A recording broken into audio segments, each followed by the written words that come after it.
Deep Space Station Epsilon 7 had been monitoring the dimensional rift for 18 months without incident. Lieutenant Commander Sarah Chen thought her assignment was punishment, 3 years watching a stable anomaly that did nothing but pulse with exotic radiation every 6 hours like clockwork. No excitement, no danger, just endless sensor readings and quarterly reports nobody at Starfleet Command actually read. She was wrong. "Commander Reese, you need to see this." Sarah's voice carried an edge that made her supervisor look up from his pad immediately. David Reese had survived the Dominion War by recognizing when junior officers sounded genuinely alarmed versus merely dramatic. This was the former. "What am I looking at?" Reese stood behind Sarah's console, studying the sensor data that made absolutely no sense according to every physics principle he understood. Transwarp conduit opening, right next to the rift. Energy signature matches. She stopped, rechecked her readings, then continued with forced calm. "Borg. There's a Borg cube investigating the dimensional rift." Reese felt ice settle in his gut. The rift was the source of the clan invasion 6 years ago, the gateway between universes that both the Federation and clans had agreed to leave alone. If the Borg discovered how to replicate that technology, if they learned to punch holes between dimensions, red alert. "Get me Starfleet Command. Now." The USS Venture dropped out of warp 19 minutes later, her crew already at battle stations. Captain Maria Rodriguez had received the distress call and immediately altered course. Star Captain Marcus of Clan Wolf, serving as liaison officer, stood beside her on the bridge. "Tactical?" Rodriguez ordered. "Borg tactical cube adjacent to the rift. Deep Space Station Epsilon 7 has been assimilated. I'm reading Borg signatures where our crew should be." "And Captain," the tactical officer's voice shook, "the cube is transmitting high bandwidth signal toward the Delta Quadrant. They're uploading data on the rift." Rodriguez made her decision in a heartbeat. "Weapons free. Target that cube's communications array. We cannot let that data reach the collective." The Venture opened fire. Quantum torpedoes streaked across space, struck Borg shields that flared and adapted within seconds. The cube retaliated with cutting beams that dropped Venture's shields to 60% before Tactical could recalibrate. "Ineffective," Marcus observed, his clan tactical training recognizing a losing battle immediately. "They adapt faster than we can modify our weapons' frequencies. We cannot destroy them before transmission completes." "Then we don't destroy them," Rodriguez said, her face hardening. "We ram them. Maximum impulse. Overload the warp core on impact. One ship to stop that data transfer." Marcus met her eyes and saw absolute resolve. A warrior's death. "I approve. Let me take the helm, Captain. You evacuate with your crew." "Nick," Rodriguez said, using the clan terminology she'd learned over months of working with Marcus. "We do this together. All hands. Abandon ship. Automated collision course. 90 seconds." The crew beamed to escape pods as Venture accelerated toward the cube. Rodriguez and Marcus stayed at the helm, guiding their ship toward impact. At 50 meters, Marcus spoke quietly. "For the Alliance." "For both our peoples," Rodriguez replied. The Venture struck the cube at 0.97 light speed. The resulting explosion vaporized both vessels instantly.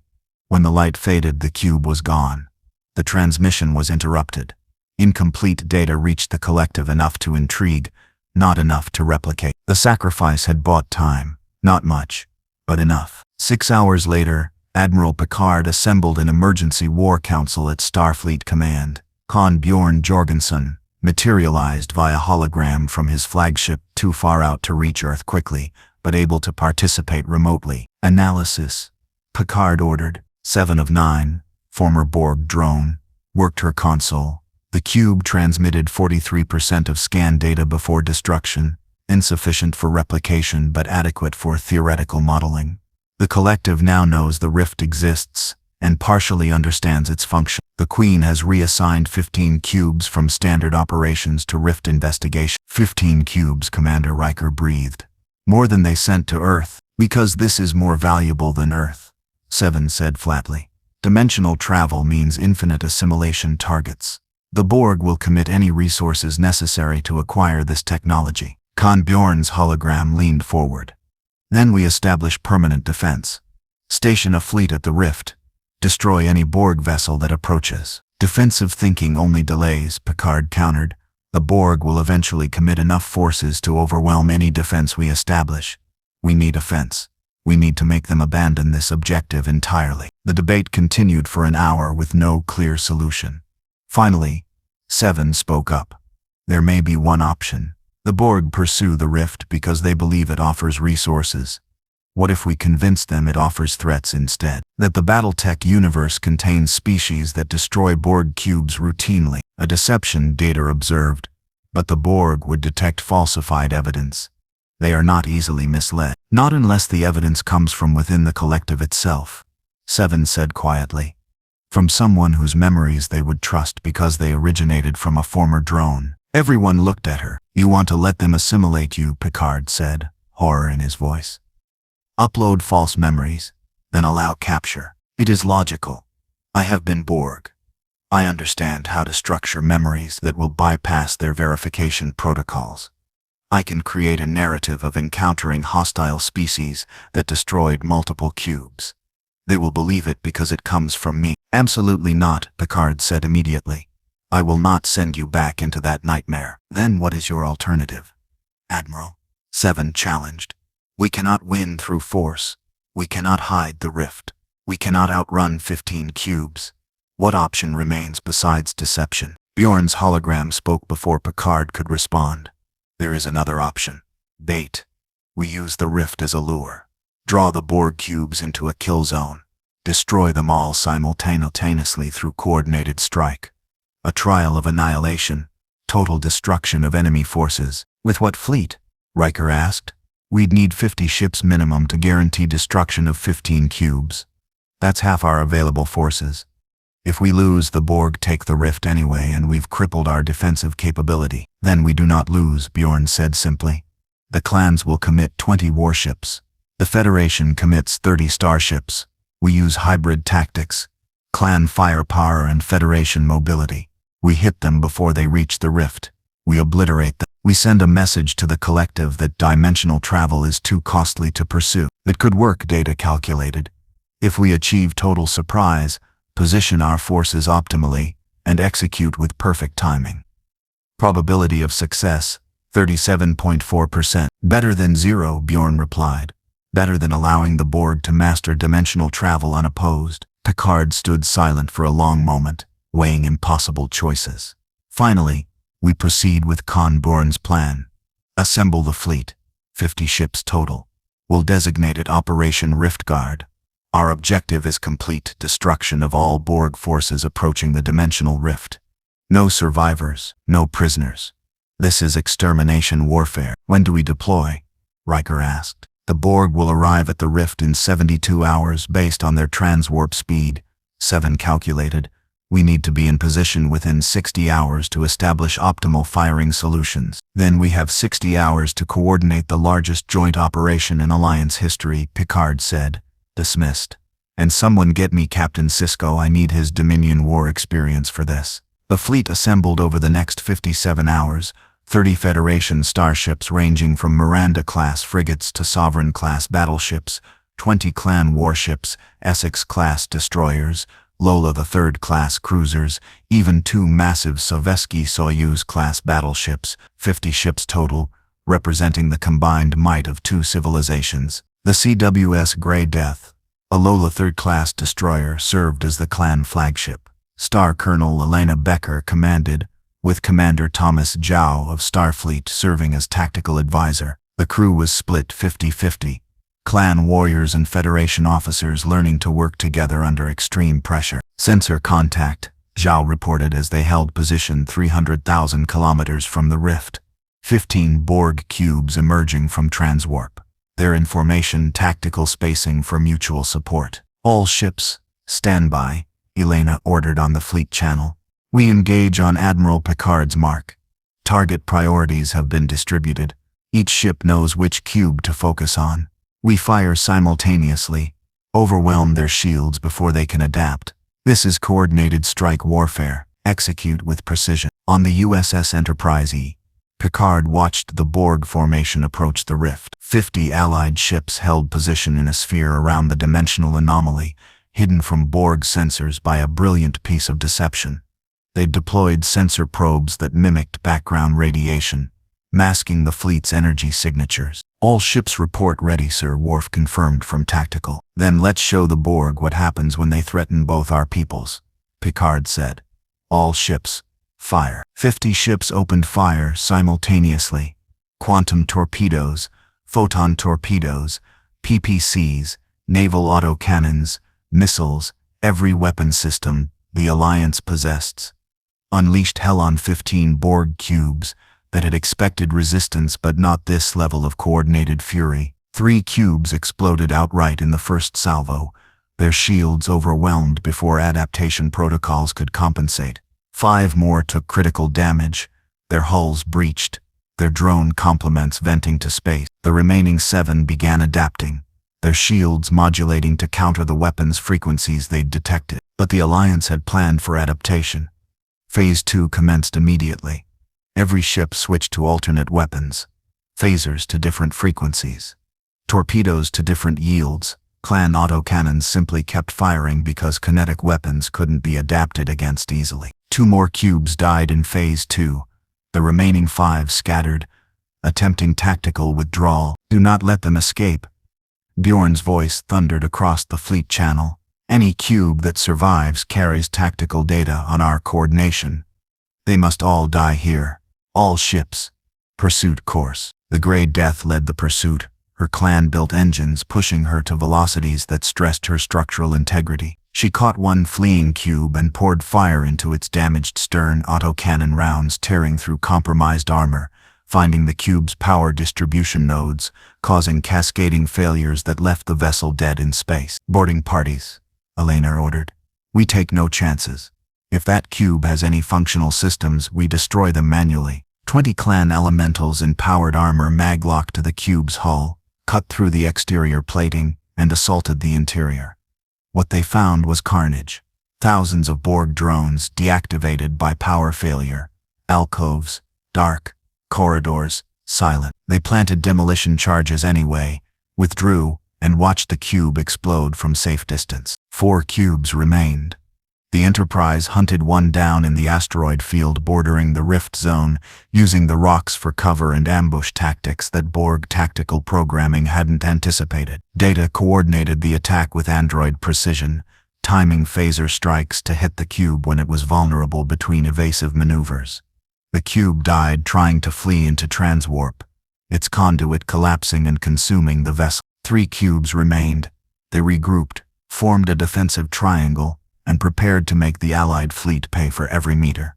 The battle that followed lasted 4 hours, brutal, grinding, neither side giving quarter. The USS Defiant was destroyed, her tough little hull finally failing under concentrated cutting beam fire. 2 clan warships, the Blood Oath and the Winter's Bite, were crippled badly enough to require evacuation. But the 3 cubes died. Slowly, expensively, but they died. Ground down by overwhelming firepower, superior coordination, and the simple reality that 50 ships could bring more weapons to bear than 3 cubes could counter. When the last cube exploded, the Allied fleet hung in space, damaged but victorious.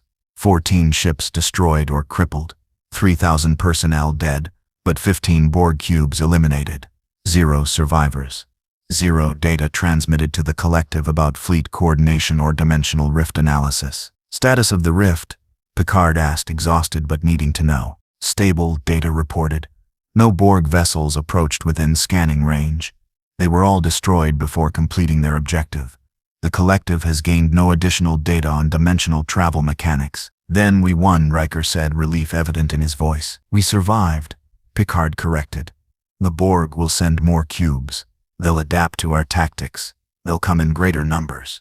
This was the first battle, not the last. But we proved something important today. The Alliance can fight the Borg effectively when we coordinate properly. We can win. We just have to be willing to pay the price." That price had been high. 3,000 dead.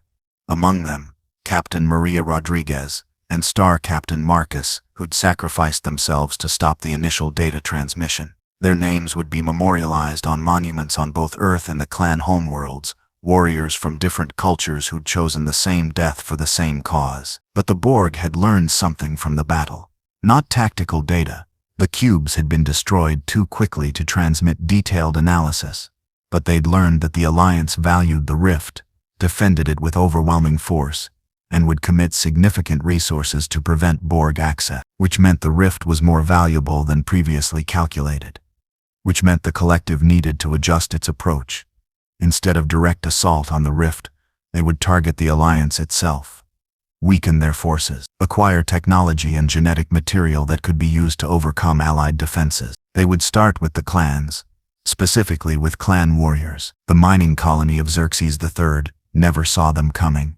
3 Borg cubes, materialized from transwarp 300,000 kilometers out, launched assault spheres that crossed the distance in minutes, and deployed drones before the colony's meager defenses could respond. Point Commander Rachel of Clan Ghostbear commanded 30 elementals, the colony's entire garrison, against hundreds of Borg drones. They lasted 17 minutes. 17 minutes of brutal close-quarters combat where elemental armor strength met Borg adaptation, where clan genetic enhancement fought cybernetic augmentation, where warriors bred for war faced enemies that didn't die easily. Rachel's armor took an electromagnetic pulse that froze her servos. Borg drones swarmed her position, assimilation tubules piercing her environmental seal, nanoprobes flooding her bloodstream. She fought the assimilation for 17 seconds longer than any baseline human, her genetically enhanced nervous system resisting the collective's neural override through sheer stubborn will. It wasn't enough. When the assimilation completed, what emerged was neither fully Borg nor fully clan. The Rachel hybrid stood 2.5 meters tall, her enhanced physiology augmented by Borg technology in ways that created terrifying synergies. She retained more individual awareness than standard drones. Her warrior training integrated with collective consciousness rather than being erased by it. "We are Borg," the Rachel hybrid said, testing her new capabilities. "We are Ghost Bear. We are perfection through unity and strength through honor. We are improved." The other 29 elementals were similarly assimilated, creating 30 Borg elemental hybrids that combined the worst aspects of both species. Genetically enhanced strength and speed, Borg adaptation and regeneration, warrior combat training served by collective coordination, individual tactical thinking within hive mind framework. The Borg Queen analyzed the data from 30 light-years away and felt something close to satisfaction. The hybrids were superior to standard drones in every measurable category. Their enhanced physiology allowed for better integration of cybernetic systems. Their psychological conditioning meant they retained tactical awareness while still serving the collective. Their combat training made them devastating in ground warfare. "This is the template," the Queen calculated. "Clan warriors represent genetic perfection achieved through selective breeding. We will acquire more specimens. We will create an army of hybrids. And we will use that army to conquer the Alliance that dares to defy us." New directives transmitted to 50 Borg cubes. Prioritize capture of clan warriors. Avoid destruction when possible. Assimilate and study. Create more hybrids. Build an army from the Alliance's own strength. The horror of what the Borg had created became clear 3 weeks later when Ghost Bear Garrison Theta 7 reported contact with corrupted elementals attacking their position on the mining world of Kraken's Deep. Star Captain Joanna led the response force, 10 battle mechs, ranging from 50 to 100 tons. Her 90-ton Warhawk stomped through Kraken's Deep's toxic atmosphere, sensors searching for the reported hostiles. What she found made her blood run cold. 30 figures in elemental armor advanced in perfect formation, but the armor was wrong, covered in Borg implants, green lights pulsing from integrated systems, assimilation tubules extending from one arm on each suit, and leading them was a figure her IFF system identified as Point Commander Rachel, who'd been reported KIA 3 weeks ago at Xerxes. "Rachel," Joanna transmitted on open channel. "What happened to you?" The Rachel hybrid's response came in synthesized voice that combined Borg monotone with echoes of the warrior she'd been. "We are improved. We are perfection. We are what you could become if you abandoned limitations. Join us, Star Captain. You will be enhanced. Your genetic legacy will be preserved and amplified. Resistance is futile. Surrender is optimal. You are not Rachel," Joanna replied, her hand tightening on her Warhawk's controls. "You are an abomination. Ghost Bear does not surrender. We fight. We die. We do not become slaves to machines. Then you will be destroyed." The Borg elemental hybrids attacked with tactics no standard Borg drones had ever displayed. They used cover. They flanked. They coordinated with sophisticated timing that came from clan training merged with collective consciousness. And worst of all, they knew exactly how to fight battle mechs, because they'd been clan warriors who'd trained to fight alongside mechs for years. Joanna's binary fought desperately. Autocannons and lasers cut down hybrids, but the Borg adaptation meant each kill took longer than the last. Hybrids that should have died from direct PPC hits regenerated, their Borg nanoprobes repairing damage faster than clan weapons could inflict it. And when hybrids reached the mechs, they climbed the 30-foot-tall machines with enhanced strength and Borg gripping capability, tearing at armor plates, finding weak points that only former clan warriors would know about. "Fall back," Joanna ordered as two of her mechs went down, their cockpits breached, pilots screaming as assimilation tubules found them. "Emergency withdrawal. We cannot win this engagement." But the retreat revealed an even worse truth.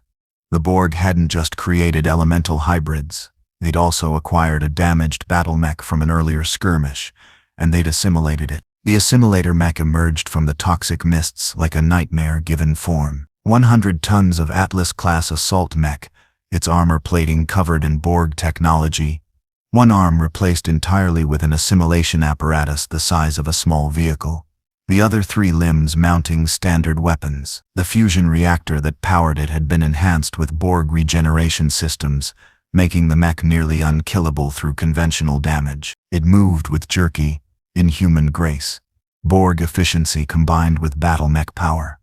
When it spoke, the voice was synthesized from a dozen assimilated mech warriors, all speaking in terrible harmony. "We are Borg. We are clan. We are the future of warfare. Your battle mechs will be assimilated. Your warriors will be improved. Resistance is futile. Surrender is optimal." The assimilator mech opened fire with its remaining weapons. A Gauss rifle that hurled metal slugs at hypersonic velocity, paired extended-range PPCs that carved through Ghost Bear armor like it was paper, missile racks that overwhelmed point defense through sheer volume. And when it closed to melee range with one of Joanna's mechs, the assimilation arm proved devastatingly effective. It grabbed the 50-ton Stormcrow around the torso, assimilation tubules the size of human arms penetrating the cockpit, finding the pilot inside. The mech warrior's screams lasted 3 seconds before cutting off. Then the Stormcrow stood, turned, and targeted its former linesmates with weapons that moments ago had fought beside them. 2 assimilator mechs.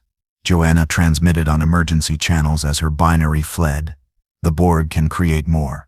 They're using our own technology against us. This changes everything. Ghost Bear to all clan forces. Priority Alpha. Emergency. The Borg have breached battle mech systems. Assume all captured mechs will be converted and redeployed. Enact self-destruct protocols on any mech that cannot be recovered. This is not negotiable. This is survival." 48 hours later, the council reconvened. Admiral Picard and Con Bjorn stood in the secure briefing room, watching combat footage from Kraken's Deep for the 3rd time. The assimilator mech's assault was horrifying in its efficiency. A battle mech that adapted like the Borg, regenerated like the Borg, and fought with clan tactical doctrine because it had assimilated clan mech warriors. "This is catastrophic," Picard said quietly. "If the Borg can mass-produce these hybrids, if they can turn captured battle mechs into assimilator mechs, they neutralize our primary ground warfare advantage. The clan's combat superiority becomes their weakness." "Worse than that," Bjorn replied, his face carved from stone. "Every warrior the Borg capture gives them genetic material to study. Every mech they assimilate teaches them our engineering principles. Every battle we fight provides them with tactical data. They are not just defeating us, they are learning from us, becoming us, stealing our strength and using it as a weapon." 7 of 9 who'd been analyzing Borg transmissions spoke up. "The Queen has issued new priority directives. All cubes operating in Alliance space are to focus on acquiring clan specimens, living warriors preferred, genetic samples acceptable, intact battle mechs prioritized." "She's not trying to destroy the clans anymore. She's trying to assimilate them wholesale. Turn your entire warrior culture into Borg drones that retain combat effectiveness. Can we stop it? Picard asked. Can we develop countermeasures against standard Borg assimilation? Yes. Seven replied. We have neural suppressors. We can disrupt nanoprobes. We can prevent conversion if we act quickly enough. But these hybrids are different. They retain more of their original personality matrix than standard drones. Point Commander Rachel still thinks of herself as Rachel in some capacity, just a Rachel who serves the collective and believes assimilation is improvement rather than horror. So we can't save them, Bjorn said flatly. We can't save them, Seven confirmed. Once assimilated, especially with clan genetic enhancements integrating so perfectly with Borg technology, the process is irreversible with current medical knowledge. They're lost. The only mercy we can offer is death. Then we offer that mercy, Bjorn decided, his voice carrying the weight of commanding thousands of warriors he might have to kill to save. Any clan warrior showing signs of assimilation is to be terminated immediately. No hesitation, no attempts at rescue, clean death rather than eternal service to the collective. This is our new doctrine. This is how we preserve honor when honor itself is being stolen from us. Picard wanted to argue, wanted to say there must be another way. But he'd been locutus. He knew what it was like to be Borg. He knew that death was sometimes the kinder option. The Alliance needs a new strategy, Picard said. We can't fight the Borg through conventional warfare if every battle feeds them resources. We can't defend static positions if they can adapt to our defenses. We can't retreat because that abandons the rift. What do? We go on offense, Bjorn said. We strike the Borg before they can deploy these hybrids in large numbers. We find their staging areas, their assembly points, wherever they're creating these abominations. And we destroy those facilities completely. Scorched earth. Total annihilation. We deny them the ability to use our strength against us. That requires intelligence on Borg operations we don't have, Riker pointed out. We don't know where they're assembling hybrids. We don't know how many they've already created. We're fighting blind. Then we get eyes, Seven said. I volunteer for infiltration. Let the Borg capture me. I'll maintain enough awareness to transmit intelligence before complete assimilation. You'll have 3, maybe 4 hours to extract tactical data before I'm fully converted. That's enough time to identify hybrid assembly facilities and plan strikes. Absolutely not, Picard said immediately. We've discussed this before. I will not sacrifice you to the Borg. Then how do you propose we gain the intelligence we need? Seven challenged. Ask nicely. The Borg don't negotiate. They don't offer information. The only way to learn their plans is to infiltrate their operations. I am the only person with the knowledge and experience to accomplish that infiltration. It's logical. It's necessary. It's the only option that doesn't involve billions dying while we fumble in the dark. The room fell silent. Everyone knew Seven was right. Everyone hated that she was right. Finally, Bjorn spoke. There may be a compromise. We allow Seven to be captured, but we don't abandon her. We track her assimilation. We monitor her neural patterns. And the moment she transmits the intelligence we need, we extract her by force if necessary. We assault the Borg vessel holding her. We cut the link to the collective. We get her out before full conversion. It's dangerous. It's desperate. But it's not suicide. It's a calculated risk with a rescue plan. Picard looked at Seven. Would that work? Could we extract you before complete assimilation? Possibly, Seven admitted. If the extraction happens within 4 hours of initial assimilation, before the Borg fully integrate my neural patterns, there's a 37% chance of successful rescue with minimal permanent damage.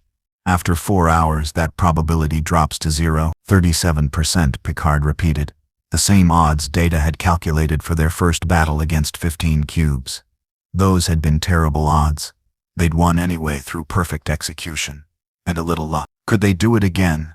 Could they gamble Seven's life on 37% odds and a desperate rescue that would require assaulting a Borg cube? We proceed, Picard decided, hating himself for the words, but seeing no alternative. 7. You'll be provided with the best neural monitoring equipment Starfleet can build. The moment you're assimilated, we'll track your position. Bjorn, I need your best warriors for the rescue. This will be close quarters combat inside a Borg cube against hundreds of drones. We'll need people who don't hesitate, who can kill efficiently, who won't be overwhelmed by the horror of what they're facing. You'll have them, Bjorn promised. Ghost Bear's finest elementals. They've lost comrades to assimilation. They want revenge. They'll fight their way through hell itself to save Seven and hurt the Borg. Then we have a plan, Picard said, and may whatever gods exist have mercy on us for what we're about to do. The plan would be executed in 72 hours. Seven would allow herself to be captured during a staged patrol accident. She'd transmit intelligence on hybrid operations, and then the Alliance would attempt the most dangerous rescue operation in history, extracting a partially assimilated drone from a Borg cube before the collective consumed her completely. The odds of success were terrible. The cost of failure was unthinkable, but it was the only way forward. The only way to gain the intelligence they needed to stop the hybrids before they became unstoppable. Khan Bjorn Jorgensen stood in Starfleet Command's war room, staring at holographic projections showing Borg elemental hybrids and assimilator mechs tearing through Alliance forces. 3 colonies lost in 2 weeks, 800 warriors assimilated, 12 battle mechs converted into Borg abominations. The numbers were catastrophic and accelerating. We cannot win through attrition, Bjorn said, breaking the heavy silence. Every battle feeds them resources. Every captured warrior becomes a weapon against us. We need a different approach. Admiral Picard looked up from casualty reports. What are you suggesting? Negotiation. The room went silent. 7 of 9 actually turned from her console to stare at him. Commander Riker's jaw dropped. You want to negotiate with the Borg? Picard said slowly, disbelief thick in his voice. The Borg, the species that has one response to everything, resistance, is futile. You think they'll suddenly develop an interest in diplomacy? Both the clans and the Borg seek perfection, Bjorn argued, his tactical mind working through the logic. The clans pursue it through selective breeding and warrior excellence. The Borg pursue it through assimilation and technological integration, but the goal is the same. Achieving an optimal state of existence. That is common ground.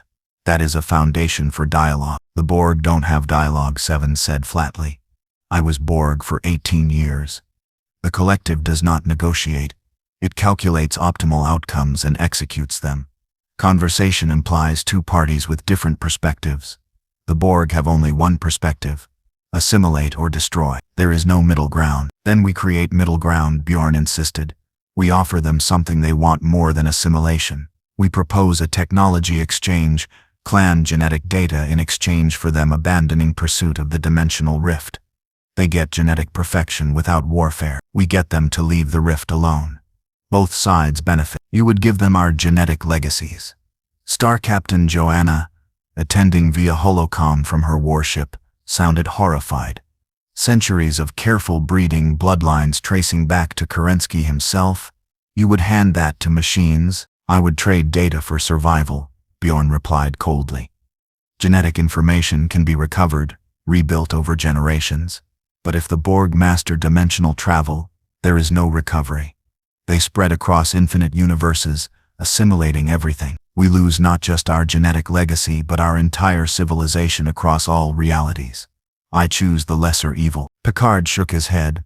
Khan, I understand your logic, but you're making a fundamental error about Borg psychology. They don't make deals because they don't need to. They take what they want through force.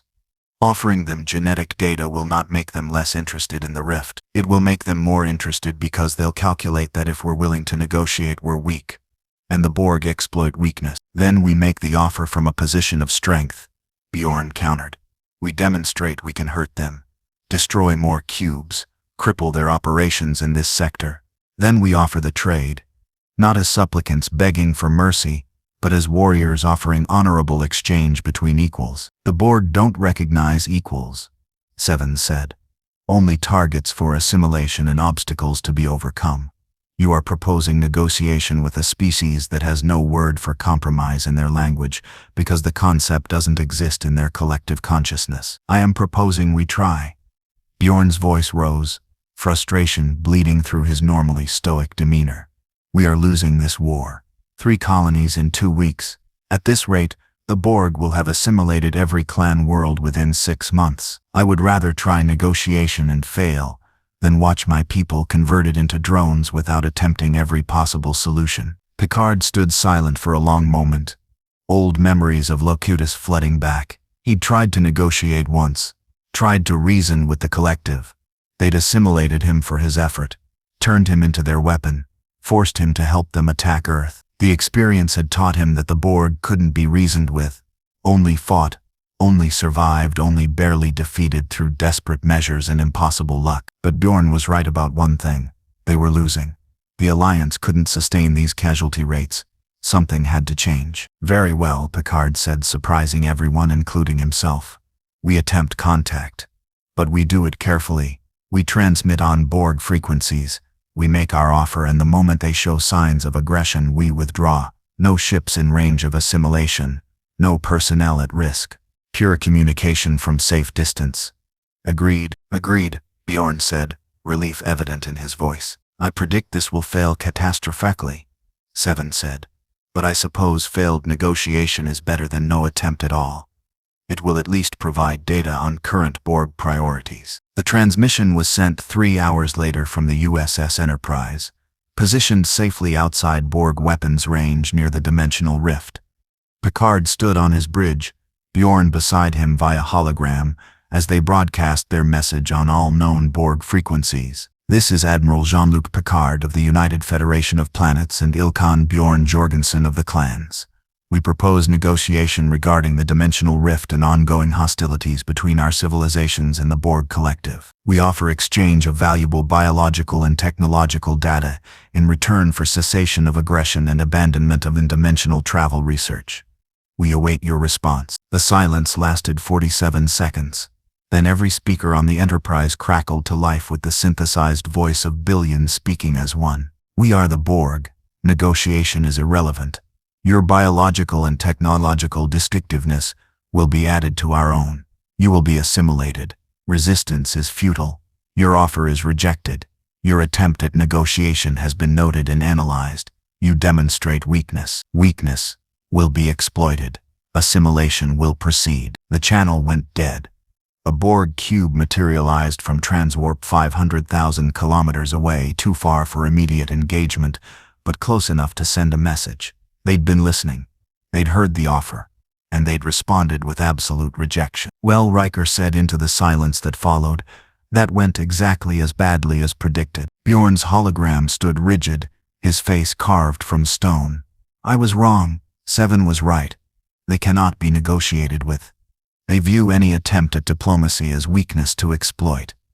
I apologize for wasting the Alliance's time. You tried, Picard said quietly. That's not weakness. That's exploring every option before committing to total war. Now we know for certain there is no diplomatic solution, only military victory or assimilation. At least we have clarity. Clarity, Bjorn repeated bitterly. Yes.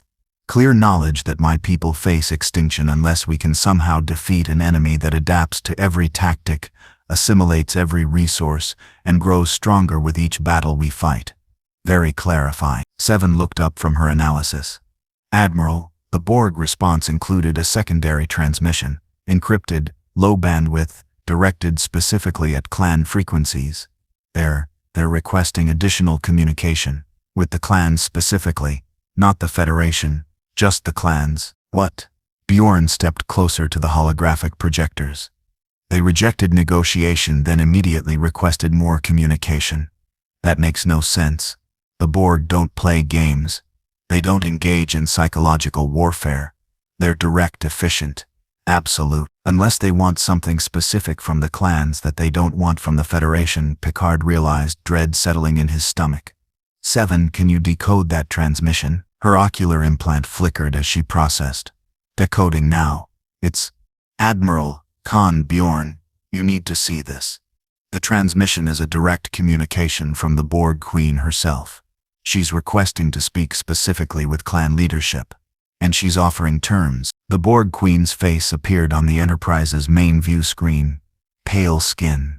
Cybernetic implants. Eyes that held something closer to intelligence than any drone possessed, but still utterly alien in their complete lack of empathy. Khan Bjorn Jorgensen, she said, her voice synthesized yet carrying inflections that suggested personality where none should exist. I have analyzed your offer. The Federation portion is worthless. We have already assimilated Federation technology countless times. But the clans are unique, fascinating, unprecedented. What do you want? Bjorn asked directly, clan bluntness serving him well in dealing with a species that didn't understand subtlety. Your genetic perfection, the Queen replied. Your breeding programs have accomplished in 300 years what natural evolution requires 50 million to achieve. Genetically enhanced strength, reflexes, intelligence, psychological resilience. You have created biological superiority through scientific eugenics. This is similar to what we do through assimilation. You seek perfection through genetics. We seek perfection through technology. We are not so different. We are completely different, Bjorn said coldly. We enhance individuals who retain their identity, their choice, their honor. You strip identity away and create slaves. That is not perfection. That is abomination. Is it? The Queen's head tilted slightly, mimicking curiosity. You breed humans like livestock, selecting traits and discarding genetic lines that don't meet standards. You create warriors from birth, with no choice in their destiny.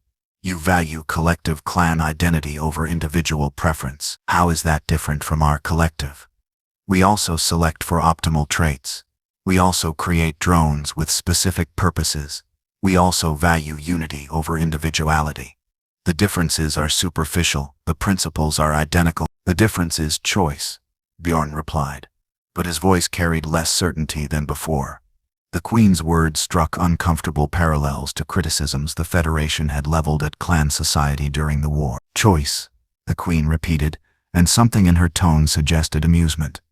You offer children a choice between being warriors, laborers, or scientists based on genetic testing performed before they're old enough to have opinions. You choose mates based on breeding compatibility rather than preference.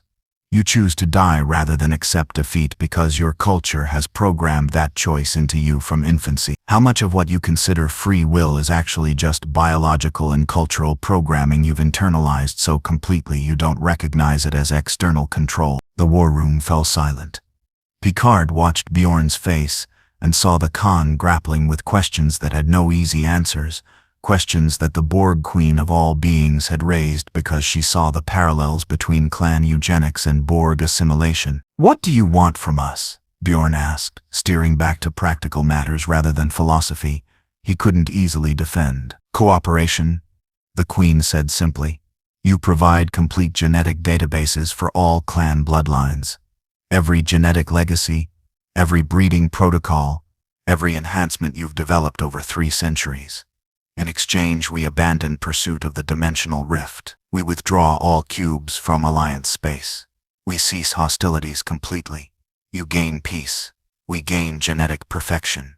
Both sides achieve optimal outcomes. And if we refuse? Bjorn asked, though he already knew the answer. Then we take what we need by force, the Queen replied, her voice carrying absolute certainty. We will assimilate every clan warrior. We will dissect every genetic legacy. We will study your enhancements until we understand them completely. And then we will improve upon your inferior designs. You have 2 options. Surrender the data willingly and gain peace, or resist and lose everything including your lives. The collective always acquires what it seeks. The only variable is cost. Choose wisely. The transmission ended. The Queen's face disappeared, leaving only the standard view of stars and that distant Borg cube waiting for their answer. She's bluffing, Riker said immediately. She has to be. The Borg don't negotiate. This is manipulation. She is not bluffing, Seven said quietly. I recognize this pattern. When the Queen identifies resources of exceptional value, she sometimes offers exchange rather than direct assault, not because she values diplomacy, but because voluntary cooperation provides better quality data than forced extraction. If the clans surrender their genetic databases willingly, the data will be complete and accurate. If she takes it by force through assimilation, some information will be lost in the process. She's offering the deal because it's more efficient, not because she respects you. Then we refuse, Bjorn said. Clan genetic legacies are sacred. They represent 300 years of careful breeding, countless generations of warriors who earned their blood names through honor and combat. I will not surrender that heritage to the Borg so they can pervert it into weapons against us. Even if refusal means they assimilate every clan warrior, Picard asked gently. Even if the cost of protecting genetic data is losing the living people who carry those genetics. What's more valuable, the database, or the warriors themselves? You don't understand, Bjorn said, frustration clear in his voice. For clans, genetic legacy is identity. Warriors earn blood names not for themselves but to pass superior genetics to future generations. Surrendering that data is surrendering our entire culture's purpose. We exist to create genetically superior humans through selective breeding. If we give the Borg that genetic information, we failed at our fundamental mission. We've let 300 years of work fall into enemy hands. Death is preferable. Death is permanent, Picard countered. Genetic data can be rebuilt. It will take generations, yes, but it can be recovered. Your warriors cannot be recovered once they're assimilated. And I speak from experience. The person you are before assimilation doesn't exist afterward. Not really. You're proposing to let thousands of warriors lose themselves forever to protect information that can ultimately be reconstructed. Can it? Bjorn challenged. Can genetic data lost to the Borg be recovered, or will they use that information to create superior hybrids that make recovery impossible? Will they breed Borg clan offspring that inherit our enhancements but serve their collective? Will they perfect our genetics in ways we haven't and use that perfection to conquer us? You're treating genetic data like it's just information. It's not. It's the blueprint for creating warriors who can defeat us. No one had a good counter-argument to that. If the Borg gained clan genetics and improved upon it, they could create hybrids that surpassed even natural-born clan warriors. The Alliance would face enemies with all of clan genetic enhancement, all of Borg adaptation, and none of the human weaknesses that made both species vulnerable. We need time to decide, Picard said. 72 hours to consult with clan leadership, discuss options with the Federation Council, determine if there's any middle ground between complete surrender and total war. There is no middle ground, Seven said. The Borg don't compromise. They gave you two options. Pick one or they'll pick for you by simply taking what they want through force. Then we have 72 hours to find a third option they haven't considered, Picard replied, because I refuse to believe our only choices are surrender or extinction. But in his heart, Picard feared those might be the only options available.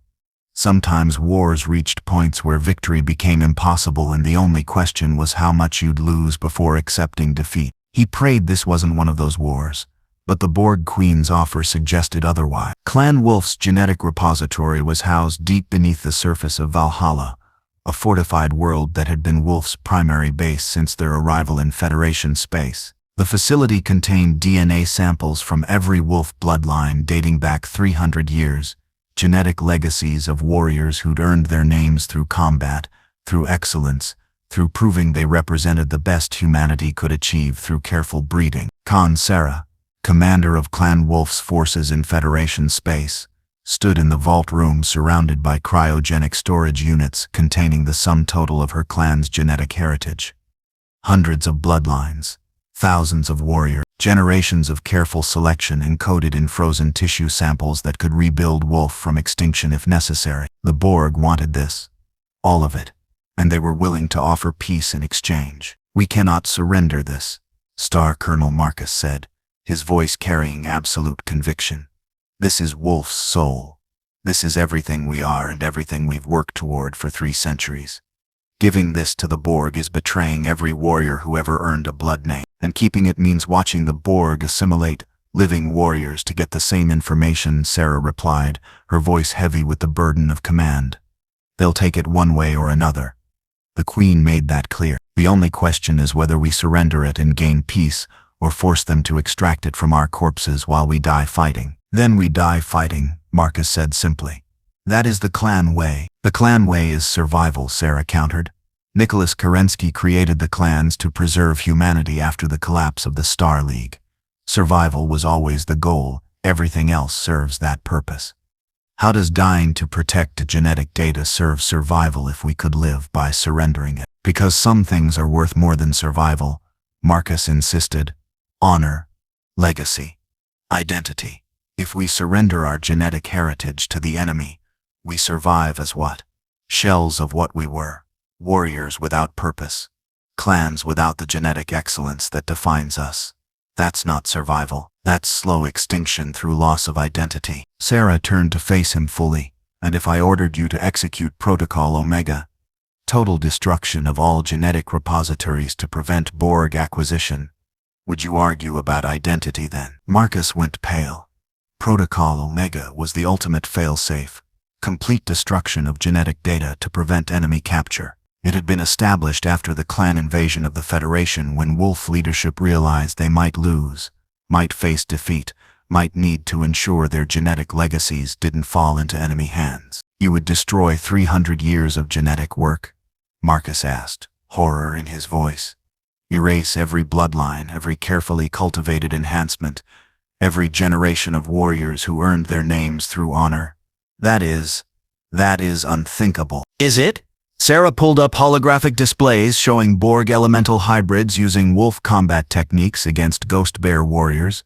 The Borg already have some of our genetics from assimilated warriors.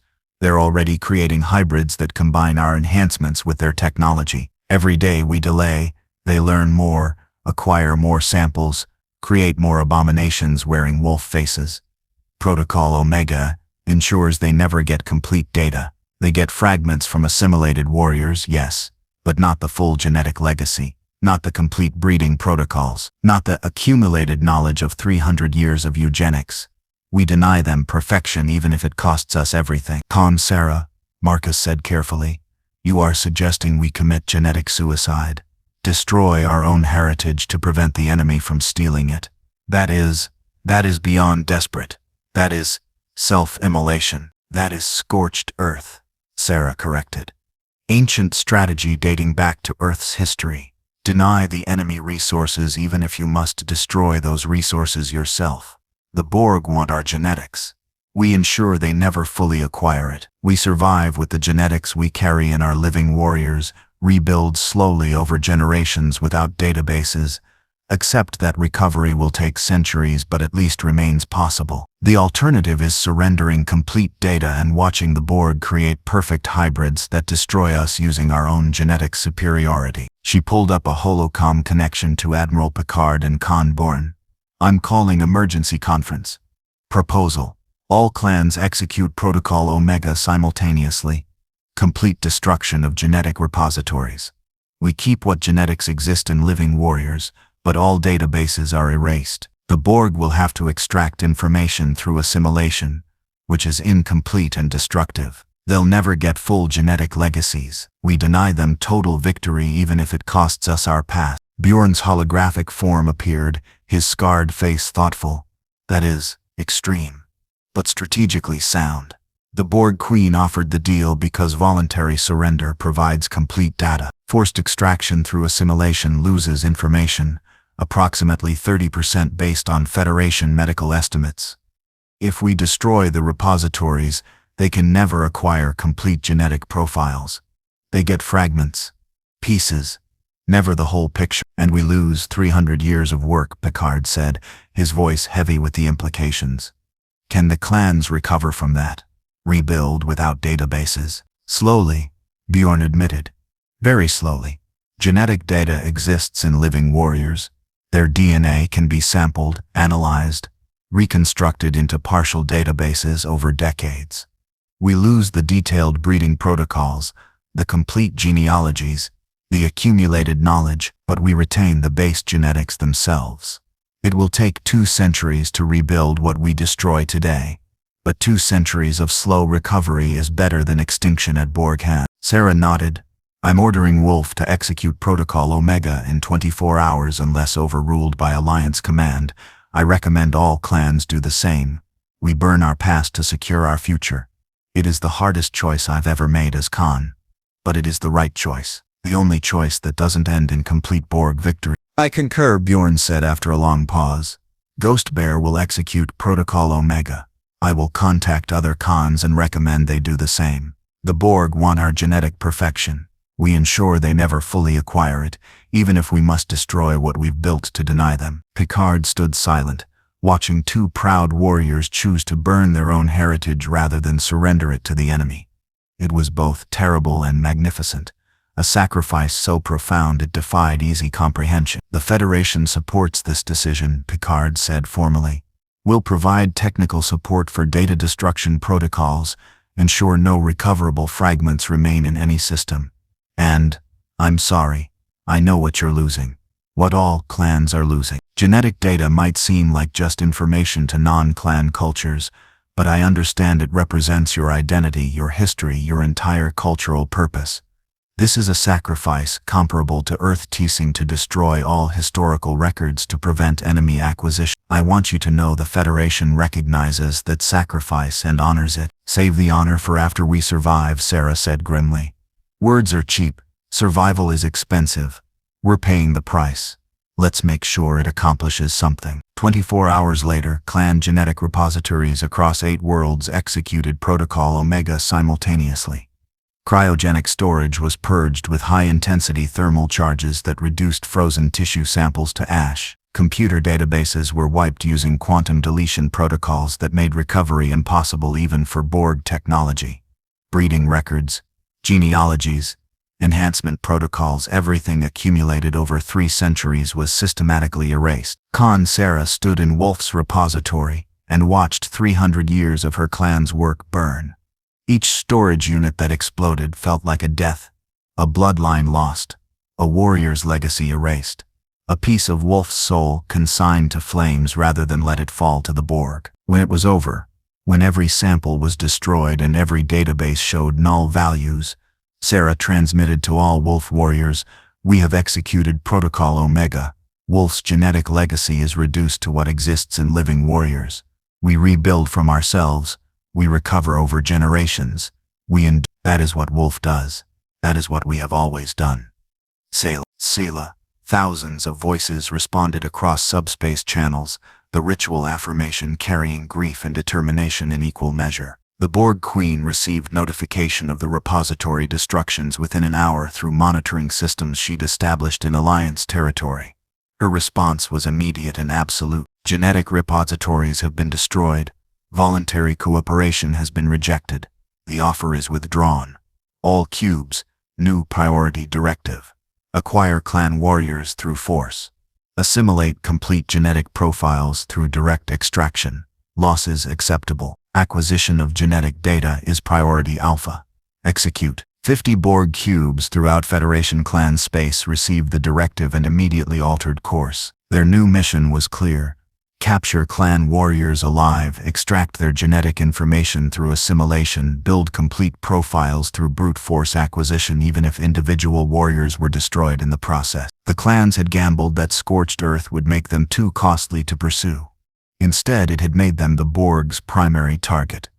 Every cube, every drone, every resource the collective could spare was now directed at one objective: acquire clan genetics regardless of cost. The war was about to escalate beyond anything either side had anticipated. The Borg struck Vulcan 3 days after Protocol Omega was executed. 20 cubes materialized from transwarp at the edge of the system, not the surgical strike force Alliance intelligence had expected, but an overwhelming assault meant to crush through any defense and acquire targets regardless of casualties. Vulcan was home to 4 billion inhabitants. It was also the primary diplomatic and scientific hub for the Federation Clan Alliance. Clan scientists worked alongside Vulcan researchers, sharing technology, developing hybrid systems, learning from each other's approaches to logic and genetics. The planet represented everything the Alliance had built: cooperation between species, cultural exchange, mutual benefit through diversity. The Borg wanted to destroy all of it. 20 cubes, Ambassador Sarek said calmly, though his telepathic senses registered the fear rippling through Vulcan's population. That represents approximately 160,000 Borg drones. Vulcan's defense fleet consists of 12 ships. The mathematics suggest this battle cannot be won. Then we change the mathematics. Admiral Picard replied via subspace from the USS Enterprise, which was racing toward Vulcan at maximum warp alongside 30 other Federation ships. Hold position. Evacuate civilians to underground shelters. We're 6 hours out, you just need to survive 6 hours. 6 hours against 20 Borg cubes is 6 hours too long, Sarek replied. But we are Vulcan. We do not surrender to illogic. We will devise a solution. The Vulcan defense fleet engaged the Borg advance force with precision that reflected millennia of tactical study. They didn't try to destroy cubes that was impossible with 12 ships against 20. Instead, they focused on delay. Surgical strikes on Borg propulsion systems. Concentrated fire that forced cubes to divert resources to shield regeneration. Tactical withdrawals that forced the Borg to maneuver rather than simply advancing in a straight line. It was elegant warfare, maximize Borg expenditure while minimizing Vulcan losses. It was also ultimately futile. The cubes adapted, regenerated, advanced relentlessly. Within 2 hours, 3 Vulcan ships had been destroyed. Within 3 hours, the Borg reached orbital assault range. Then the clans arrived. 15 clan warships dropped out of KF jump at the system's edge. Ghost Bear, Wolf, and even Jade Falcon putting aside their differences to defend an Alliance world. They'd been closer than the Federation fleet, their jump technology allowing faster response across interstellar distances. This is Con Bjorn Jorgensen to all clan forces. We face 20 Borg cubes attempting to assimilate Vulcan. We will not allow this. Vulcans are Alliance members. They stood beside us during the hardliner attack on Earth. We will stand beside them now. All ships, attack formation Delta 7. Target those cubes closest to orbital assault positions. Weapons free. Show the Borg what happens when they threaten our allies. 15 warships opened fire with everything they had. Naval autocannons filled space with relativistic projectiles that overwhelmed Borg shields through sheer kinetic force. Capital-scale PPCs carved through adaptive defenses that couldn't compensate for weapons designed to kill other warships. Clan engineering, built for centuries of warfare against equally advanced opponents, proved devastatingly effective against an enemy that had grown used to technological superiority. 3 cubes died in the first 15 minutes. 4 more took critical damage, but the remaining 13 adapted, concentrated their fire, and began grinding through clan warships with the relentless efficiency that made the Borg feared across the galaxy. The CWS Direwolf Con Bjorn's flagship traded fire with 2 cubes simultaneously. Her ferro-fibrous armor ablated under cutting beams. Her shields failed and regenerated in cycles. But she kept fighting, kept firing, buying time for Vulcan to complete civilian evacuations. On Vulcan's surface, Star Captain Joanna commanded 60 battle mechs deployed in defensive positions around Shikar, the capital city. Her sensors showed Borg assault spheres detaching from cubes in orbit, descending through atmosphere, deploying thousands of drones that would swarm through the city, assimilating everything in their path. All mechs, defensive formation Omega, she ordered. Vulcans are using seismic charges to destabilize Borg ground advances. We provide anti-infantry support. Focus fire on concentrations of drones. Use autocannons. Kinetic weapons work best against their adaptation. Make every shot count. For the Alliance. For Vulcan. For all of us. 60 battle mechs engaged 10,000 Borg drones in urban warfare that turned Shikar into a battleground where ancient Vulcan architecture met advanced military technology. Autocannons roared, shredding drones that had adapted to energy weapons but couldn't easily counter solid projectiles. Vulcan seismic charges created localized earthquakes that disrupted Borg formations, buying time for targeted strikes. It was working, barely. The Borg advance slowed, stalled, began taking casualties faster than reinforcements could replace them. Then the Borg deployed their new weapon. Borg elemental hybrids, 50 of them, drop-podded directly into Shikar's defense perimeter. They moved with the enhanced speed and strength of clan genetics combined with Borg adaptation and regeneration. When Joanna's Warhawk fired a PPC at 1, the hybrid's personal shields adapted within seconds, dispersing the energy harmlessly. When she tried autocannons, the hybrid dodged with reflexes that surpassed baseline human capability, then counterattacked with assimilation tubules that could penetrate mech armor. They're using our own enhancements against us. Joanna transmitted on tactical channels. These hybrids have clan genetics and Borg technology. Standard weapons are ineffective. One hybrid reached her Warhawk, climbed the 90-ton mech with ease, and began tearing at the cockpit armor with cybernetically enhanced strength.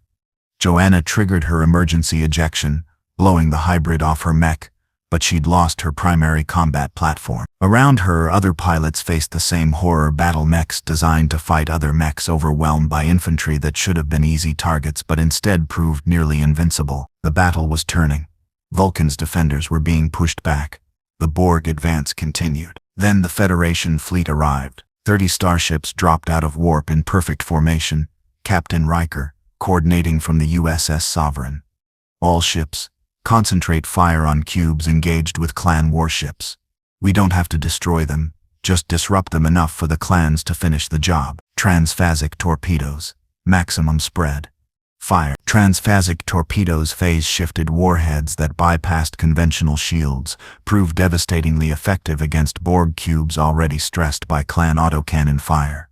5 more cubes exploded within minutes. The remaining 8 began coordinated withdrawal, calculating that continued engagement represented unacceptable losses. They're retreating, Riker reported, surprise evident in his voice. The Borg are actually retreating. Do not let them escape, Bjorn ordered. Any cube that survives carries tactical data on our coordination. All ships pursuit course. Destroy them all. But before the order could be executed, something unprecedented happened. One of the retreating cubes transmitted a message, not synthesized Borg standard, but a voice combining human speech patterns with collective consciousness. We are the Borg. We are clan. We are learning. Your tactics are being analyzed. Your coordination is being studied. Your alliance makes you strong. We will adapt. We will return. And when we return, we will bring perfection that combines the best of all species. You cannot win. You can only delay. Assimilation is inevitable. Perfection is absolute. The transmission ended. The 8 surviving cubes jumped to transwarp and were gone. Vulcan had been saved. But at terrible cost. 8 clan warships destroyed or crippled. 12 Federation ships heavily damaged. 3,000 warriors and personnel dead. Shakar's outer districts devastated by Borg assault. And most critically, the Borg had demonstrated they were learning. Adapting not just technologically but tactically. Studying alliance coordination. Preparing countermeasures that would make the next battle even harder. Admiral Picard stood on the Enterprise bridge, looking at casualty reports, and felt the weight of command settling on his shoulders like physical burden. They'd won this battle. But the Borg's parting message suggested they wouldn't win the next one. The war was escalating, and nobody knew if the Alliance could survive what was coming. Ton Marth, pride of Clan Jade Falcon, stood in the holographic war room aboard her flagship, the CWS Jade Airy, watching casualty reports scroll past with barely contained fury. 8 warships lost at Vulcan. 12 more crippled across other engagements. 3,000 clan warriors dead in 3 weeks. And for what? To defend Federation worlds. To protect free births who'd been enemies 2 years ago. To sacrifice Jade Falcon's strength for an alliance that gave nothing in return. This is unacceptable, she said to the assembled Jade Falcon Galaxy commanders present via hologram. We bleed for the Federation. We burn our genetic repositories to deny the Borg. We throw away centuries of clan superiority to protect worlds that should have been ours through conquest. Ilkan Bjorn has led us to disaster through his weakness, his free birth sympathies, his betrayal of everything the clans stand for. Star Colonel Aiden, one of Jade Falcon's most respected blood-named warriors, nodded agreement. The alliance was supposed to be temporary, a truce while we recovered from the invasion. Instead, Bjorn has made it permanent. He cooperates with the Federation as equals when we are their superiors. He sacrifices clan interests for free birth approval. He has forgotten what it means to be clan. More than forgotten, Martha said, her voice carrying absolute conviction. He has betrayed. The Ilkan's purpose is to lead all clans to victory and supremacy.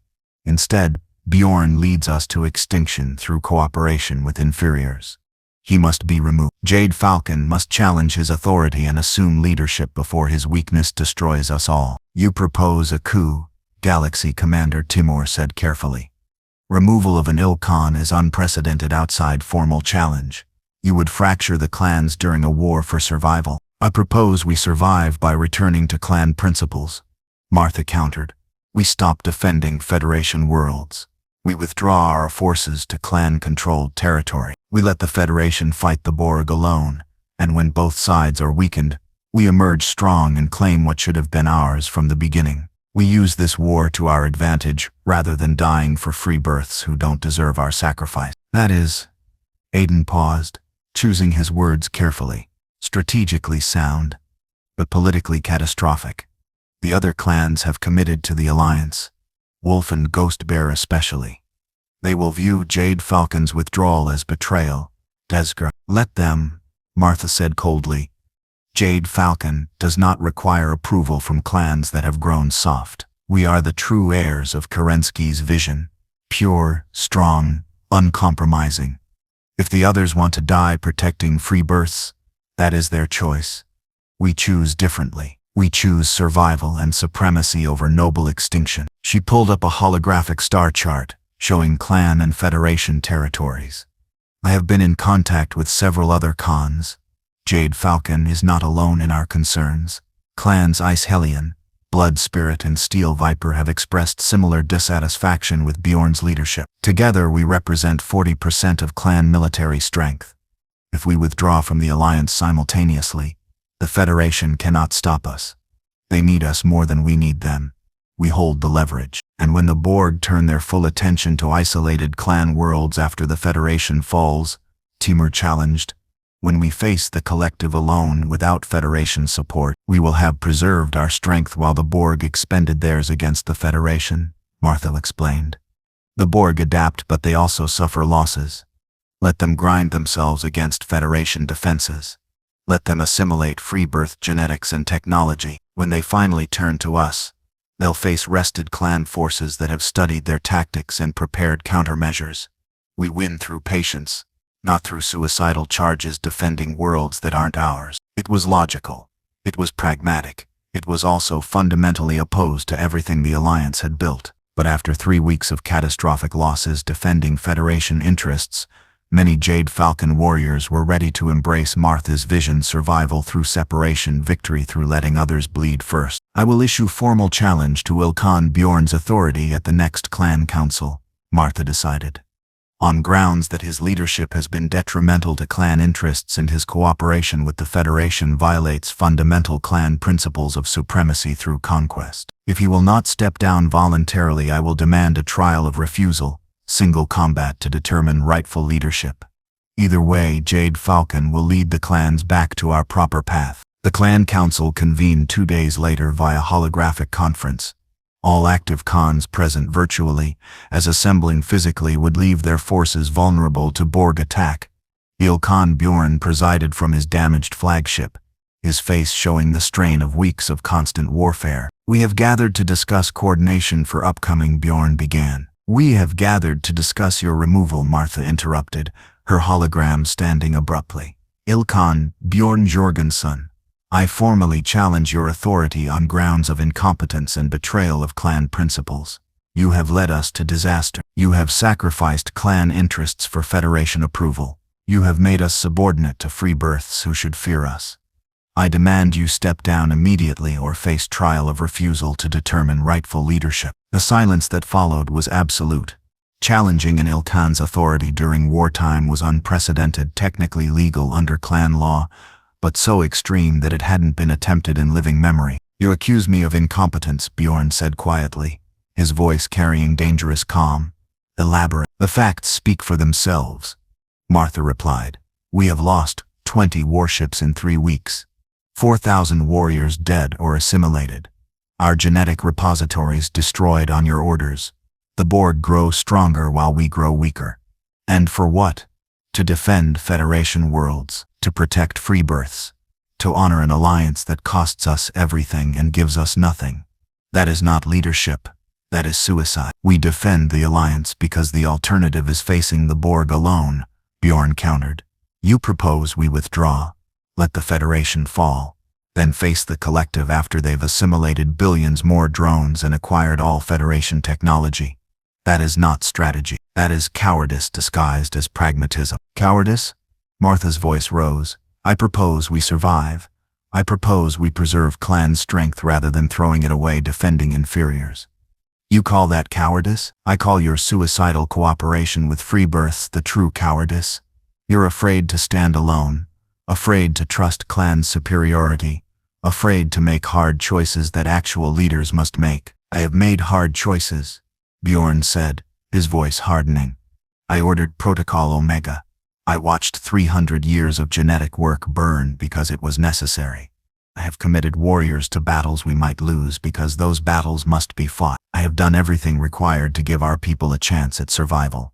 What I have not done is abandon our allies when they need us most. That is called honor. Perhaps you've forgotten what that word means. Honor is a luxury we can no longer afford. Martha shot back.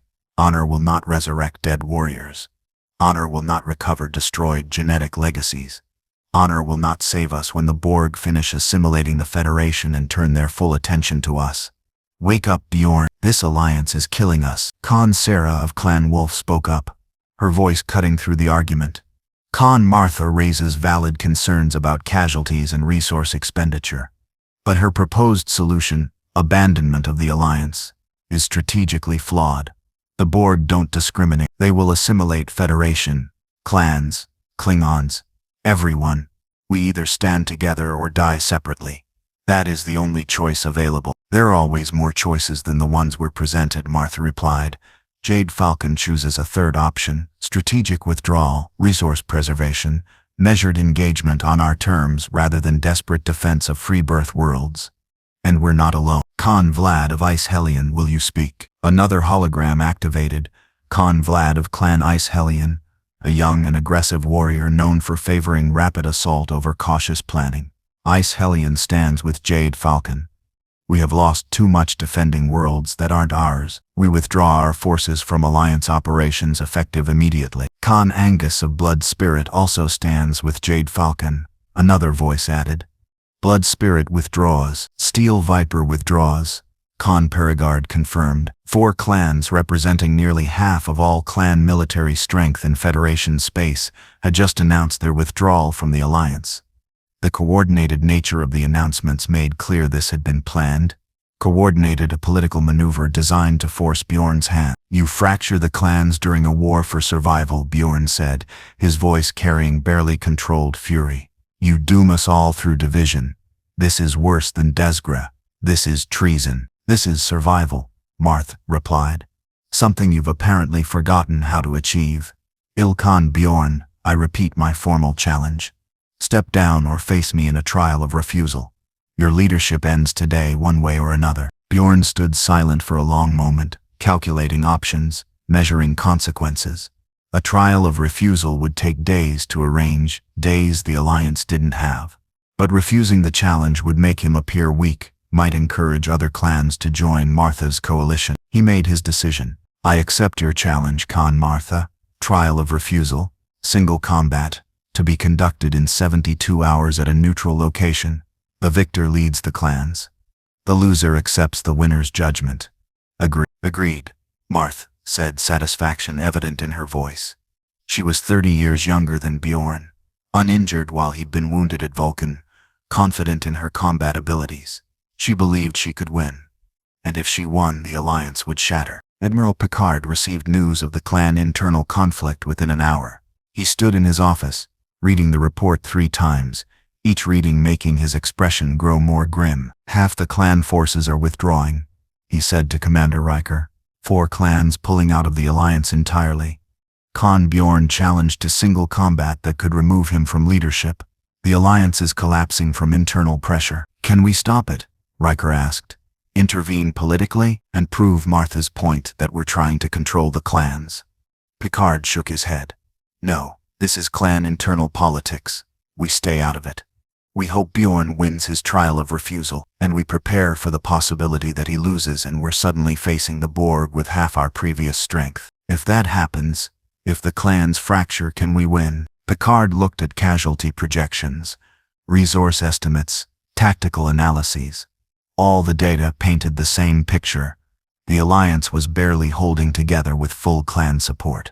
Without it, The Federation would face defeat within months. The Borg would overrun every world, assimilate billions, and claim the dimensional rift unopposed. No, Picard admitted. If the clans withdraw, we lose. Completely. Absolutely. There is no scenario where the Federation alone defeats the Borg collective. The Alliance is the only reason we're still fighting. If it breaks, we break. Then we need to ensure it doesn't break, Riker said. Even if that means intervening in ways we'd normally avoid. What are you suggesting? I'm suggesting that if Khan Bjorn loses his trial of refusal, we don't accept the result. We continue cooperating with Ghost Bear, Wolf, and any other clans that remain loyal. We treat the withdrawing clans as neutrals rather than allies. And if necessary, we make it very clear to those clans that when the Borg come for them, and the Borg will come for them, we won't be rushing to their rescue. It was ruthlessly pragmatic. It was also politically explosive. But Picard couldn't see another option. Agreed, he said. And someone contact the Klingons. If we're losing clan support, we need to replace it with something. Chancellor Gowron has been itching to join this fight. Maybe it's time we accepted his offer. Chancellor Gowron stood in the Great Hall of the Klingon High Council on Konos, reading intelligence reports about the clan fracture with growing interest. The clan's proud, arrogant warriors who'd invaded Federation space and nearly won through superior technology were tearing themselves apart over philosophical differences. Some wanted to fight the Borg, others wanted to hide and let others bleed first. Typical warrior stupidity. Gowron approved. The Federation is weak, he said to his assembled council. They lose clan support at the worst possible moment. The Borg press their advantage. Earth itself may fall within months. This represents opportunity. Opportunity for what? General Martok asked, his scarred face showing the veteran warrior's skepticism. To let the Federation fall and then face the Borg alone. That seems like the same stupidity the Jade Falcon clan advocates. Opportunity to prove Klingon superiority, Gowron corrected. The clans withdrew because they feared death. The Federation seeks allies because they cannot win alone. But Klingons, we do not fear death. We do not require allies to validate our strength. We fight because it is glorious. We face the Borg because they are worthy enemies. And when we help save the Federation while the clans cower, we demonstrate which warrior culture deserves respect. You want to join the Alliance, Martok said slowly. Not because we need the Federation, but because fighting the Borg serves Klingon honor. Exactly. Gowron confirmed. The Borg are the perfect enemy. No fear, no surrender, no quarter given or expected. Every battle is to the death. Every victory must be earned through blood and courage.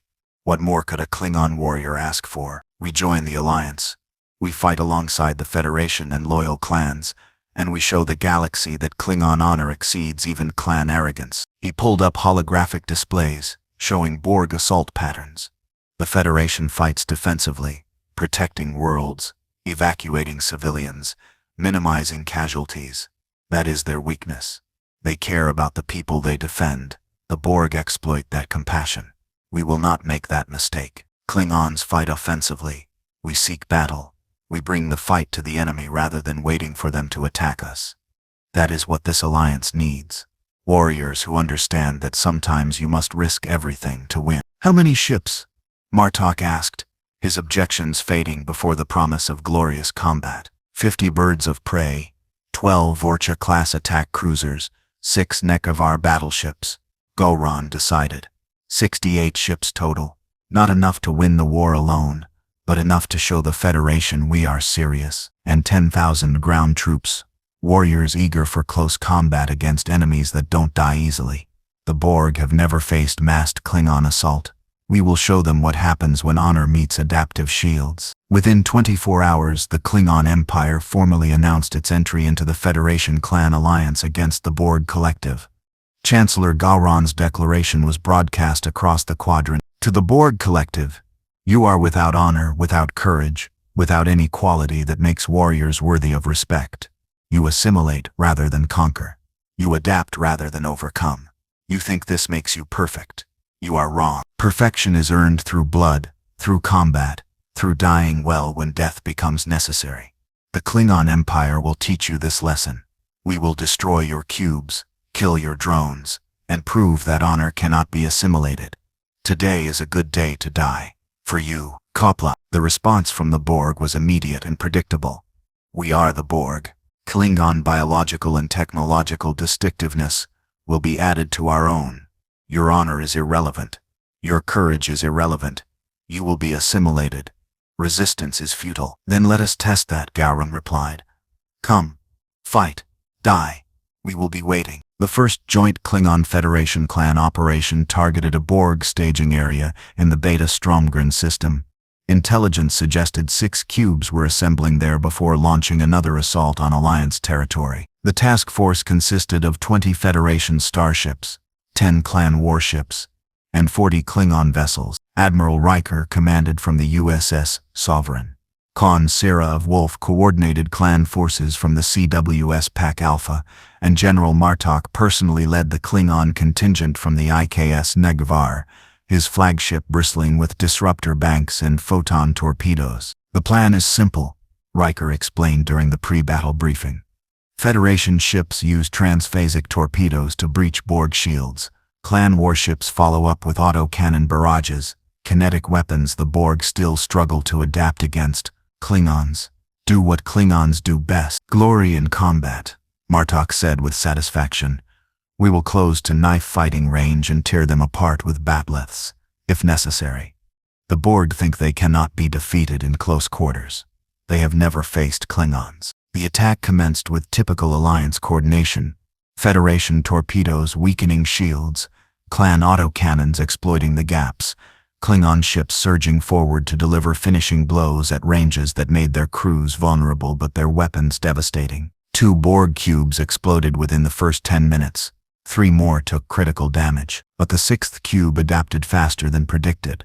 It deployed specialized drones, equipped with Klingon bat'leth analogs, assimilated weapons from previous encounters with the Empire. When Klingon boarding parties transported onto the cube, they found themselves facing enemies armed with their own traditional weapons and fighting with techniques the collective had learned from assimilated Klingon warriors. They're using our own combat styles, Martok reported, his voice carrying surprise and grudging respect. The Borg have studied Klingon Mokbara. They fight like warriors. They're not warriors, Riker corrected. They're machines that learn to mimic warriors. There's a difference. Keep fighting. They may have learned technique, but they don't have heart. Show them what real Klingon combat looks like. The boarding action that followed was brutal beyond anything the Alliance had seen. Klingon warriors fought Borg drones in close quarters where neither side gave quarter, where every meter of corridor was paid for in blood and spare parts. The Borg adapted to Klingon fighting styles within minutes, but Klingons adapted right back, improvising, changing tactics, refusing to be predicted by enemy analysis. When the battle ended 3 hours later, all 6 Borg cubes had been destroyed, but the cost was high. 8 Klingon ships destroyed, 4 Federation vessels crippled, 2 clan warships forced to withdraw, 1,500 Klingon warriors dead in boarding actions. Martok stood on his damaged bridge, covered in blood from a dozen wounds that would have killed lesser warriors, and laughed. That was glorious, he declared.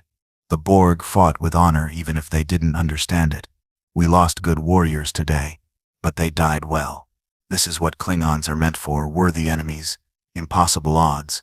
Victory earned through courage rather than given through superior numbers. Riker, listening via comm channel, couldn't help but smile despite the losses.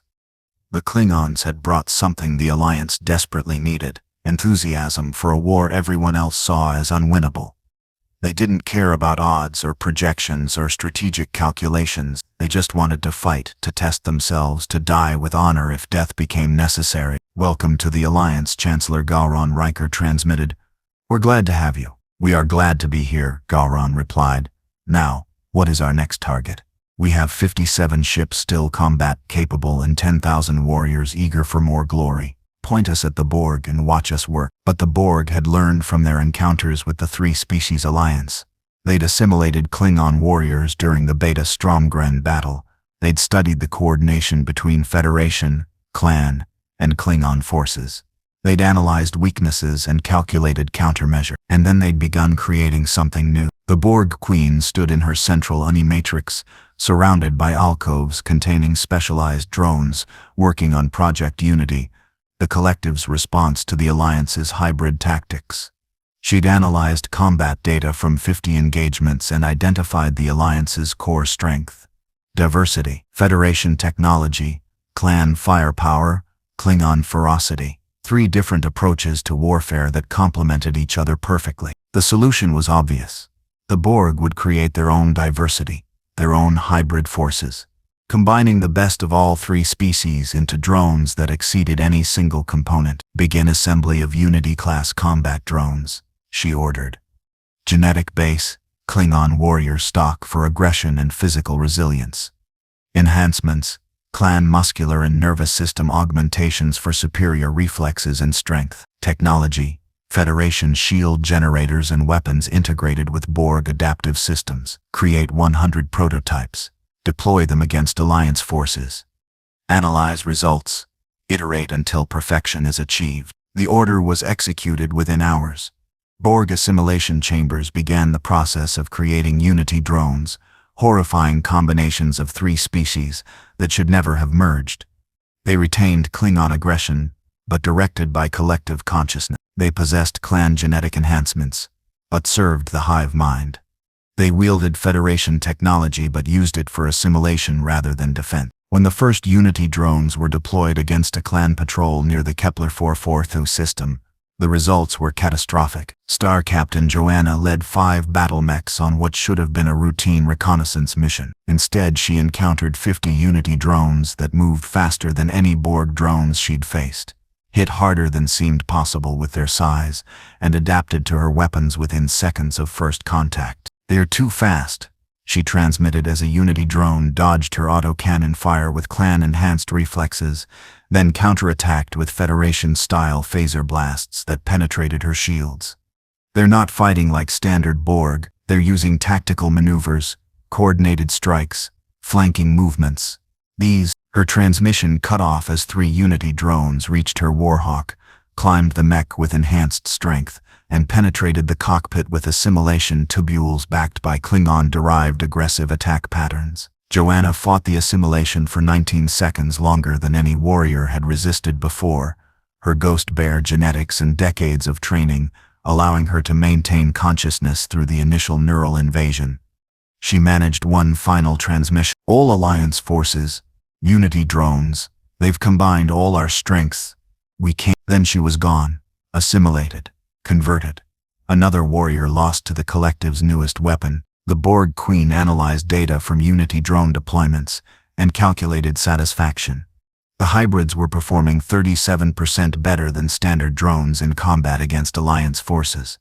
But they were still just infantry, still limited by their size and individual capabilities. The Queen needed something bigger, something that would break the Alliance's will to resist, something that combined all assimilated technology into a single devastating platform. She initiated Project Ascension, deep in Borg space, in a secure facility that had assimilated an entire star system for raw materials.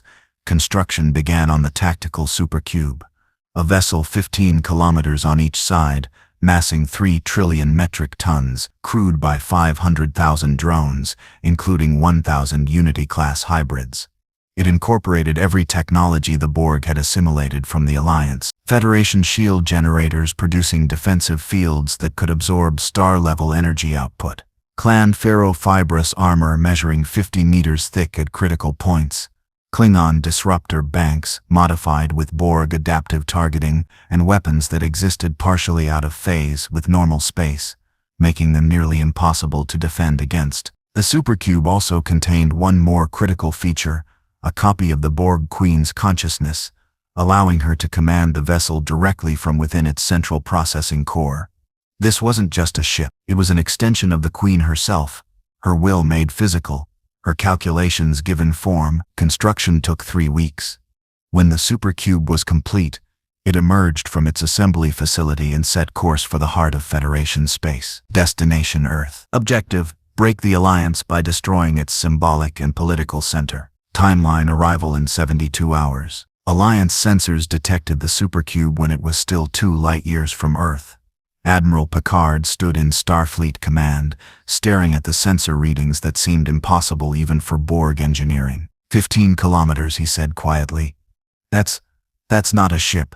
That's a mobile weapons platform the size of a small moon. Crew complement, 500,000 drones, Data reported, analyzing the readings with android precision. Shield strength approximately 10,000 times baseline cube specifications. Armor thickness, 50 meters of layered composites combining Clan and Borg materials. Weapons, over 4,000 individual systems ranging from cutting beams to spatial disruptors to zero-point energy cannons. Admiral, this vessel could destroy Earth's entire defense fleet single-handedly. It could crack the planet's crust through sustained bombardment. It represents an existential threat to the Federation. Then we stop it, Picard said, his voice carrying certainty he didn't feel. Every ship we have, every weapon we possess, every warrior willing to fight. We throw everything at that supercube, and we destroy it before it reaches Earth. And if we fail, Riker asked quietly, then Earth falls, Picard admitted, and probably the Alliance with it. Because if the Borg can build one supercube, they can build more. This isn't just a battle, this is potentially the war's decisive engagement. We win here or we lose everything. He activated fleet-wide communications. All Alliance vessels, this is Admiral Picard. The Borg have deployed a supercube targeting Earth. All ships are to converge on Sol's system immediately. We will make our stand here. We will defend our home, and we will show the Borg that some things cannot be assimilated: courage, determination, and the willingness to die for what we believe in. Picard out. 200 starships began converging on Earth. 500 battle mechs loaded into dropships for ground defense. 10,000 Klingon warriors sharpened their bat'leths and sang songs about dying well. The largest military force the Alliance had ever assembled prepared for the battle that would determine whether their civilization survived or fell. And 72 hours away, the Borg supercube continued its relentless advance toward Earth, unstoppable as gravity, inevitable as entropy, carrying within it the potential to end the Alliance forever. The Borg supercube emerged from transwarp at the edge of the Sol system like a geometrical nightmare made manifest. 15 kilometers of dark green hull covered in technological protrusions, weapons arrays and shield emitters that pulsed with enough power to obliterate planets. 500,000 drones crewed the vessel, coordinated by a copy of the Borg Queen's consciousness that calculated optimal approaches for Earth's destruction. 200 Alliance ships waited in defensive formation between the supercube and Earth. Federation starships from Miranda-class frigates to Sovereign-class battleships, Clan warships bristling with naval autocannons and capital-grade PPC, Klingon vessels painted in crimson and black, their crews singing war songs as they prepared for glorious death. Admiral Picard stood on the Enterprise bridge, watching the supercube on his view screen, and felt the weight of 4 billion lives pressing down on him. Earth hung behind the Alliance fleet, blue and green and beautiful, home to humanity's birthplace. Capital of the Federation, symbol of everything they fought to protect. All ships, battle stations, Picard ordered, his voice carrying it across fleet-wide channels. Weapons free. Target that supercube with everything we have. Concentrate fire on a single section. We overwhelm their shields through focused assault. And may whatever gods exist have mercy on us all. 200 ships opened fire simultaneously. Quantum torpedoes, transphasic torpedoes, photon torpedoes, over 1,000 warheads streaking across space toward a single target. Phaser arrays and disruptor banks painted space orange and green. Clan autocannons filled the void with relativistic projectiles. PPCs generated artificial lightning that should have cracked the supercube's hull. The supercube's shields absorbed everything, flared brilliant blue-white. Hell, shields holding at 97%, Data reported, his android voice carrying disbelief that even his positronic brain struggled to process. Admiral, the supercube's defensive capabilities exceed our projections by orders of magnitude. Our concentrated fire is insufficient to breach their shields. Then we fire again, Picard said grimly. All ships continuous barrage. Don't give their shields time to regenerate. Exhaust every torpedo. Burn out every phaser array if necessary. We stop this thing here or die trying. The Alliance fleet poured everything they had into the supercube for 17 minutes straight. Weapons overheated. Power systems strained. Ships began running low on ammunition, and the supercube's shields degraded from 97% to 84%, 13%. After 17 minutes of concentrated fire from 200 ships, at this rate, they'd breach the shields in approximately 2 hours if their ammunition held, if their weapons didn't fail, if the supercube didn't counterattack. The supercube counterattack. 4,000 weapon systems activated simultaneously, cutting beams that could slice through starship hulls. Spatial disruptors that caused localized gravitational collapse. Zero-point energy cannons that extracted energy from quantum vacuum fluctuations and weaponized it. And one horrifying new system, assimilation beams that could convert matter at range into Borg-compatible technology without needing physical contact. The USS Prometheus exploded first, her multi-vector assault mode providing no defense against weapons that simply erased her from existence on a molecular level. The IKS Bortus followed seconds later, its proud Klingon crew dying in mid-war song as their ship was vaporized. The CWS Steel Fang, a wolf destroyer that had survived the entire clan invasion, was converted into Borg technology, while her crew still lived assimilated through their own ship's systems. All ships. Evasive maneuvers. Riker shouted as the Enterprise took a glancing hit that dropped shields to 40%. Scatter formation.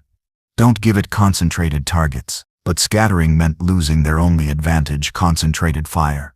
Individual ships lacked the firepower to hurt the supercube. Together they'd barely scratched it. Apart they were helpless. 20 ships died in the first 5 minutes of the supercube's counterattack. 30 more in the next 10. The Alliance fleet that had seemed overwhelming was being systematically destroyed by a single vessel that adapted to every tactic, countered every maneuver, and killed without mercy or hesitation. "We can't win this," Khan Sarah transmitted from the Pack Alpha, her voice tight with the realization that clan superiority meant nothing against enemies this advanced. "We need to withdraw. Evacuate Earth. Regroup." "Earth cannot be evacuated," Picard interrupted. 4 billion people, even with every transport in the fleet working continuously for months. We couldn't move them all, and where would they go? Every Federation world is vulnerable. Earth stands or the Federation falls. There is no middle ground. On the CWS Grey Death's bridge, Khan Bjorn Jorgensen stood watching casualty reports pile up, watching ships die by the dozen, watching the alliance that he'd built through diplomacy and sacrifice come apart under Borg weapons. His trial of refusal against Martha had been postponed when the supercube appeared. All clans had agreed internal politics could wait until after existential threats were addressed. Now Bjorn wondered if there would be any clans left to have politics. "We need a new approach," he said to his crew. "Something the supercube cannot adapt to. Something so destructive it doesn't matter if they see it coming." His tactical officer looked up. "My Khan, we could execute the Kerensky protocol. Overload our fusion reactors, initiate warp core breach, execute ramming attack at maximum velocity. One warship might not be enough. But if multiple ships coordinate simultaneous impacts, you're suggesting a suicide attack," Bjorn said quietly. "Multiple crews, hundreds of warriors, throwing themselves at the enemy with no chance of survival. I am suggesting we do what Natasha Kerensky did at Breen," the tactical officer replied. "She gave her life to end a war. We give ours to save Earth. It is the warrior's way. It is what clan exists to do. Sacrifice everything for what matters most." Bjorn stood silent, calculating. The supercube's shields could probably withstand one ramming attack, maybe 2. But 5, 10, 20 ships all detonating simultaneously, each one releasing the energy equivalent of a small star. That might work. That might actually breach the supercube's defenses and destroy it. All it would cost was every volunteer who flew the mission. "Open channel to all clan vessels," Bjorn ordered. "All frequencies. I want every warrior to hear this." The channel opened. Bjorn spoke, his voice carrying across dozens of ships. "This is Ilkan Bjorn Jorgensen. We face an enemy we cannot defeat through conventional tactics. Our weapons are insufficient, our numbers inadequate. But we have one option remaining: ramming attack. Overload reactors, breach warp cores, impact at maximum velocity, multiple ships simultaneously, enough explosive force to breach even supercube shields. He paused, letting the implications sink in. This is a suicide mission. No survivors. No rescue. No glory. Except the knowledge that your death saved billions. I am calling for volunteers. 20 ships minimum. I will personally lead the attack in the Grey Death. Any warrior who wishes to join me, transmit acceptance now. Any who decline, I understand and hold no judgment. This is beyond what any Khan has a right to ask. Silence lasted exactly 3 seconds. Then transmissions flooded in. CWS Wolves. Honor. Volunteering. For Natasha. For the Alliance. Selah. CWS Ghost Bears Pride. Volunteering. My crew and I die with honor. Selah. CWS Blood Oath. Volunteering. Let the Borg learn what clan courage means. Selah. 30 ships. 40. 50. Clan warriors from Wolf, Ghost Bear. Even 2 ships from Jade Falcon whose crews refused to abandon Earth despite their Khan's political stance. Warriors who'd fought against the Federation 2 years ago now volunteering to die defending it. I have 53 volunteers, Bjorn said, his voice thick with emotion he rarely showed. More than sufficient. To all warriors who volunteered, you honor your clans, your bloodlines, and the Alliance. You will be remembered. Your sacrifices will be sung in halls on both Earth and the clan homeworlds for generations. You are the finest warriors I have ever commanded. It has been my privilege to lead you. Selah. 53 ships responded in unison, the ritual affirmation carrying weight it had never held before. Picard's voice cut into the channel. Khan Bjorn, you cannot do this. We'll find another way. There is no other way, Admiral, Born interrupted gently. You know it, I know it. Every warrior who volunteered knows it. The supercube cannot be stopped through conventional combat, but it can be stopped through sacrifice. Let us make that sacrifice count. Let our deaths purchase Earth's survival. That is all any warrior can ask. Then, thank you, Picard said, his voice breaking despite decades of command experience. For everything. For the Alliance. For Earth. For proving that warriors from different cultures can stand together against impossible odds. You will be remembered, Khan Born. All of you will be remembered. See that we are, Bjorn replied. And Admiral, win this war. Don't let our deaths be meaningless. Find a way to stop the Borg permanently. Make sure the Alliance we died for survives and thrives. That is my final order as Ilkhan. Honor it. I will, Picard promised. On my honor as a Starfleet officer and as someone who considers you a friend, I will. 53 clan warships broke from the Alliance formation and accelerated toward the supercube at maximum impulse. Fusion reactors were overloaded, containment fields deliberately weakened, warp cores set to cascade breach on impact. Each ship became a flying bomb massing hundreds of thousands of tons and carrying enough energy to devastate solar systems. The supercube recognized the threat and concentrated all weapons on the incoming ships. Cutting beams vaporized the CWS Wolf's honor. Spatial disruptors crushed the CWS Pride of the Bear. Zero-point cannons erased the CWS Falcon's Talon from existence. 20 ships died before reaching optimal range, but 33 remained, and they were close enough now that not even supercube point defense could stop them all. Khan Bjorn, aboard the Grey Death, watched his sensors show the supercube growing larger with each second. Around him, his crew worked their stations with perfect discipline despite knowing they had 2 minutes to live. It has been an honor serving with you, Bjorn told them. You are Ghost Bear's finest. Remember that in these final moments. Remember who you are and what you fight for. We remember, my Khan, his executive officer replied. We are Ghost Bear. We are clan. We are warriors who choose death with honor over life with shame. We go to our end proudly. At 30 seconds to impact, Born opened a final transmission to the entire Alliance fleet. This is Ilkhan Born Jorgensen. Final message. To all warriors of the Alliance, Federation, Clan, Klingon, remember this day. Remember that we stood together against an enemy that threatened everything we valued. Remember that unity proved stronger than any individual species' strength. And remember that some things are worth dying for. Earth is one of those things. The Alliance is one of those things. The future we're trying to build is one of those things. Protect that future. Make it real. Honor our sacrifice. The Grey Death struck the supercube at 0.99 light speed. Her fusion reactors detonated simultaneously with her warp core breach, releasing energy equivalent to a supernova compressed into a microsecond. The other 32 ships impacted within a tenth of a second, their own explosions adding to a blast that lit up the Sol system like a second sun. The supercube's shields held for exactly 0.3 seconds.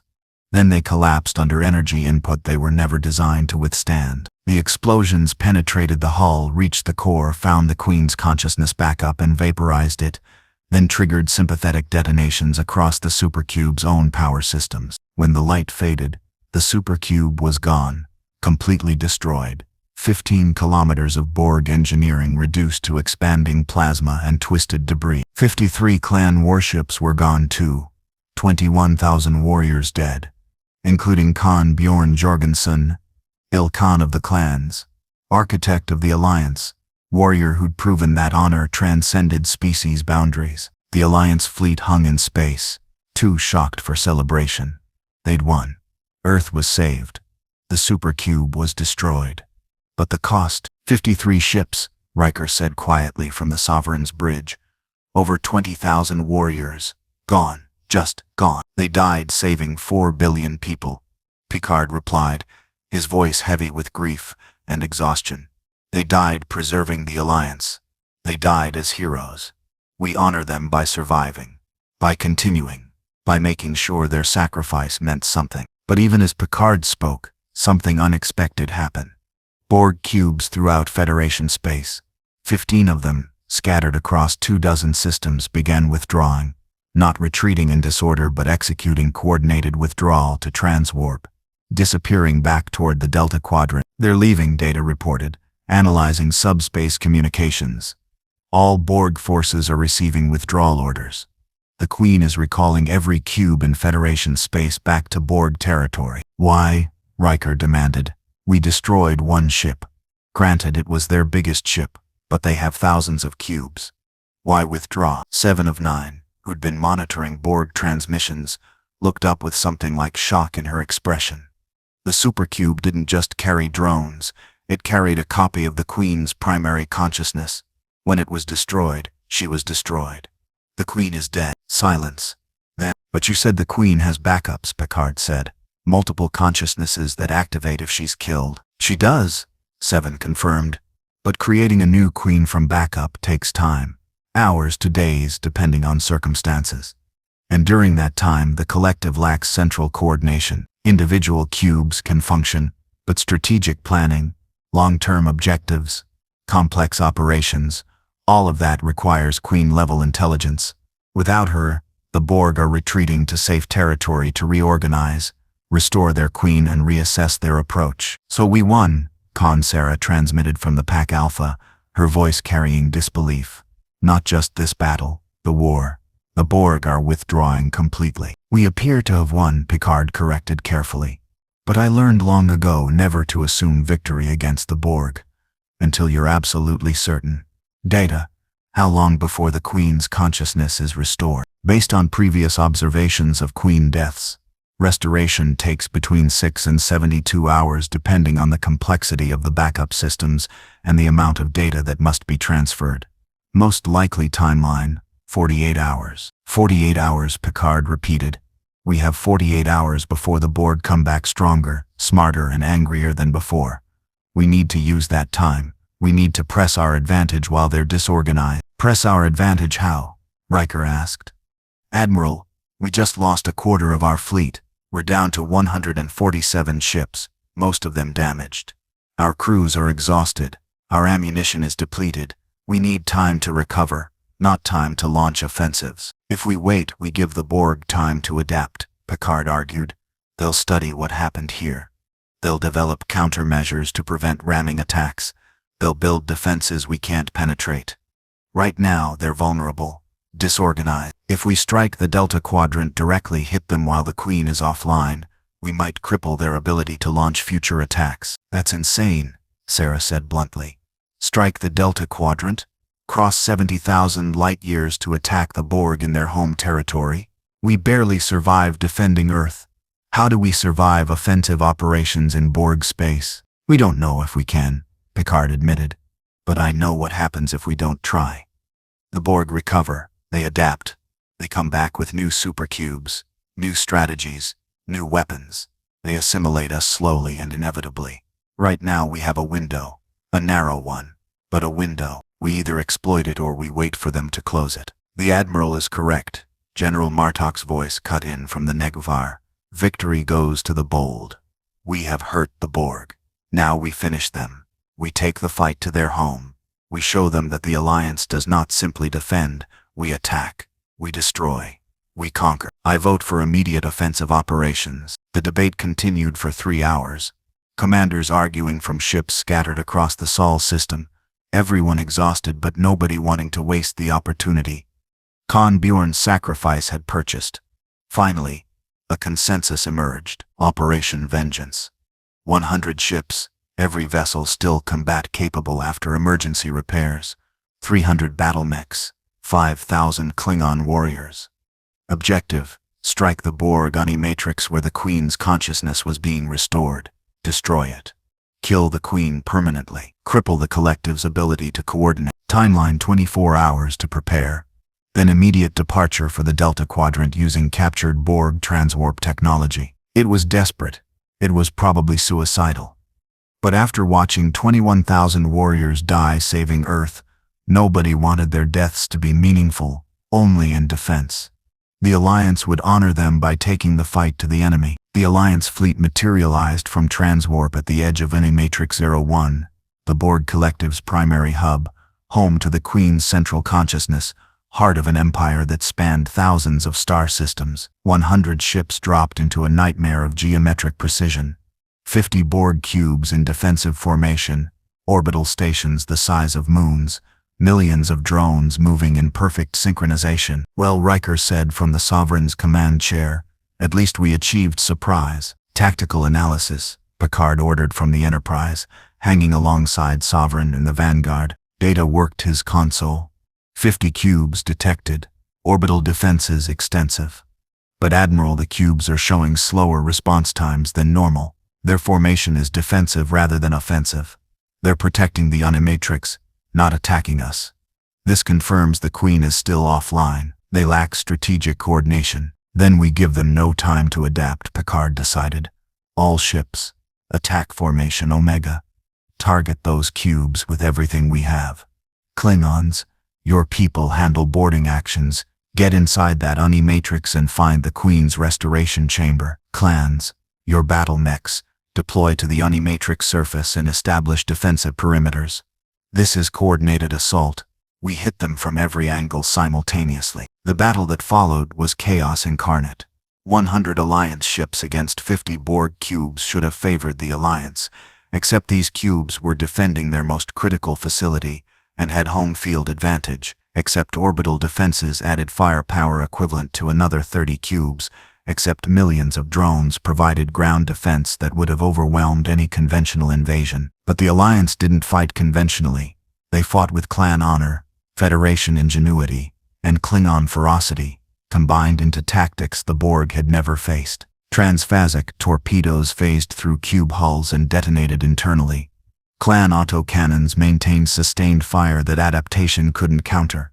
Klingon ships rammed damaged cubes to ensure kills. Battle mechs dropped onto the Unimatrix surface and engaged millions of drones in running battles across kilometers of Borg architecture. And through it all, one objective dominated: find the Queen's restoration chamber.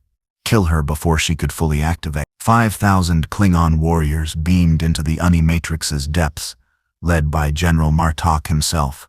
They fought through corridors packed with drones, using batleths when disruptors ran out of power, using bare hands when batleths broke, using teeth when hands failed. They died by the hundreds but kept advancing, kept pushing deeper, kept hunting. There, Martok shouted, pointing at a massive chamber where a partially formed Queen hung suspended in regeneration alcove, her consciousness downloading from backup systems. That is our target. All warriors, Concentrate fire. The Klingons surged forward, disruptors blazing, cutting through defensive drones with weapons that glowed red-hot from continuous use. Martok himself reached the Queen's alcove, raised his bat'leth high, and brought it down in a strike that would have split a man in half. The blade bounced off personal shields the partially restored Queen had automatically activated. Her eyes opened, organic and cybernetic both, glowing with the intelligence of billions of linked minds. "You are too late," the Queen said, her voice synthesized but carrying terrifying awareness. "Restoration is 97% complete. In 3 minutes I will be fully functional. In 5 minutes every Borg cube in this sector will be under my direct control. In 10 minutes your fleet will be destroyed and your warriors assimilated. You have accomplished nothing except ensuring I personally oversee your conversion. That is your reward for audacity, awareness as you become Borg. Then we finish you in 3 minutes, Martok snarled. Klingons, concentrated fire, overload weapons if necessary. Kill her now. 5,000 disruptors fired simultaneously at one target. The Queen's shields held for 17 seconds. Then they collapsed. The Queen's partially restored body took damage, lost her left arm, half her torso, most of her cranial implants. But Borg regeneration was already working, nanoprobes repairing damage faster than Klingons could dekipt it. "We can't kill her," one warrior shouted. "She heals too fast." "Then we don't kill her," Martok realized. "We stop the download, destroy the backup systems, sever her connection to the collective. If we can't kill her body, we kill her consciousness." The Klingons turned their fire on the massive computer cores surrounding the Queen's alcove. The systems that contained backup consciousnesses, memories, tactical data accumulated over millennia. Disruptors carved through Borg technology that had seemed indestructible. Explosions rippled through the chamber as critical systems failed. The Queen screamed, not with pain but with rage and loss as her backup consciousnesses were destroyed one by one, as connections to the collective were severed, as the download process was interrupted at 99% completion. "You have destroyed 20,000 years of collective memory," she shrieked, her voice losing its synthesized quality and becoming something raw, something almost organic in its fury. "You have crippled the perfection we spent millennia achieving. You will pay for this crime again." The final backup system exploded. The Queen's body convulsed, then went limp.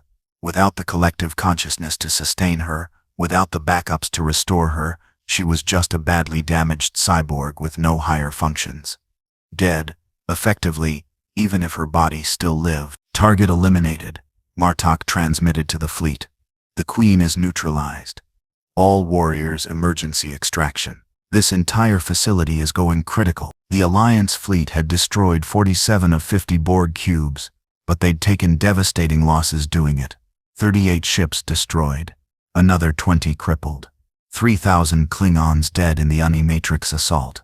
50 battle mechs lost. But the mission was accomplished. The Queen was dead, truly dead this time, with all backups destroyed. The Borg collective throughout the galaxy suddenly found itself without central coordination, without strategic planning, without the unified consciousness that made them unstoppable. Individual cubes remained dangerous, but the collective as a whole had been decapitated. The Alliance had won, at catastrophic cost. But they'd won. The Alliance fleet limped back to Federation space with 62 ships, less than a third of what they'd departed with it.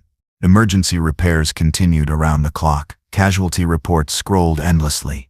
8,000 dead, 12,000 wounded. Entire crews lost when ships exploded or were assimilated during the assault on Unimatrix. But they'd accomplished the impossible.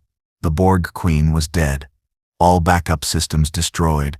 The collective was leaderless, coordinating through distributed consciousness rather than centralized control. Individual cubes remained dangerous, but the strategic genius that made the Borg unstoppable was gone. Admiral Picard should have felt relief. Instead, he felt dread. "Something's wrong," he said to Commander Riker as they reviewed sensor data in the Enterprise briefing room. "The Borg should be in chaos.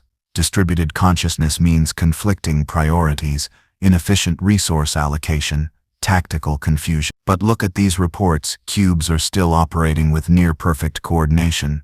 They're adapting to the Queen's absence faster than any model predicted." 7 of 9 examined the data. her ocular implant flickering. This is unexpected. After previous Queen deaths, the collective experienced measurable degradation in performance. Cubes would spend hours recalibrating, establishing new command hierarchies. But these cubes transitioned to distributed control within minutes. It's as if they were prepared for the Queen's death. As if they'd planned for it. The Borg don't plan for failure, Riker objected. They don't have contingencies because they don't believe they can be defeated. That's always been their weakness.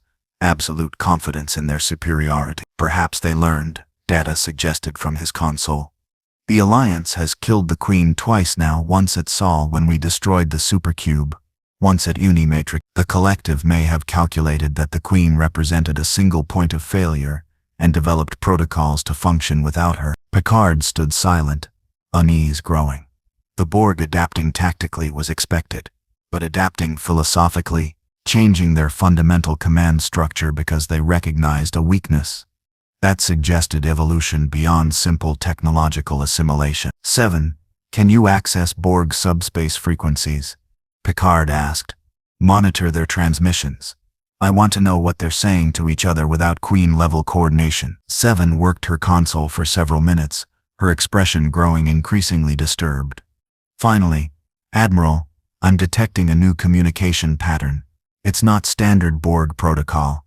It's more organic. Individual cubes are sharing experiences, debating tactics, proposing strategies. They're not waiting for orders from a central authority. They're thinking independently while maintaining collective purpose. That's impossible, Picard said flatly. The Borg don't debate. They don't propose. They calculate optimal solutions and execute them. Individual thought is irrelevant to the collective. It was irrelevant. 7 corrected. But I'm detecting clear evidence of distributed decision-making. Cubes are arguing about resource allocation. They're disagreeing about strategic priorities.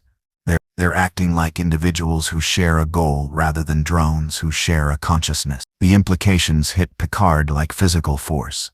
They're evolving. The Queen's death didn't cripple them. It freed them. They're becoming something new, something that combines individual initiative with collective coordination. The worst of both approaches to consciousness, or the best, Data observed. From a purely analytical perspective, distributed intelligence with shared goals is potentially superior to centralized control. It eliminates single points of failure while maintaining coordinated action. The Borg may have accidentally discovered a more efficient operational model through our attempts to destroy them. Riker's face went pale. You're saying we made them stronger by killing their Queen. I am saying it is a possibility we must consider, Data replied. The Borg adapt. We have always known this. But we assumed they only adapted technologically. What if they can adapt philosophically, strategically, socially? What if killing the Queen taught them that centralized consciousness was a weakness and they restructured themselves to eliminate that weakness? Picard sat down heavily. They'd sacrificed thousands of warriors to decapitate the Borg collective. They'd believed removing the Queen would cripple the enemy. Instead, they might have triggered an evolutionary leap that made the Borg deadlier than before. We need intelligence, Picard decided. Direct observation of Borg behavior post-Queen. 7. I know I said I wouldn't ask this again, but you need me to allow capture so I can observe from inside the collective, 7 said, her voice resigned. You need someone who understands Borg consciousness to determine if they're truly evolving or if this is temporary adaptation. I won't order it, Picard said firmly.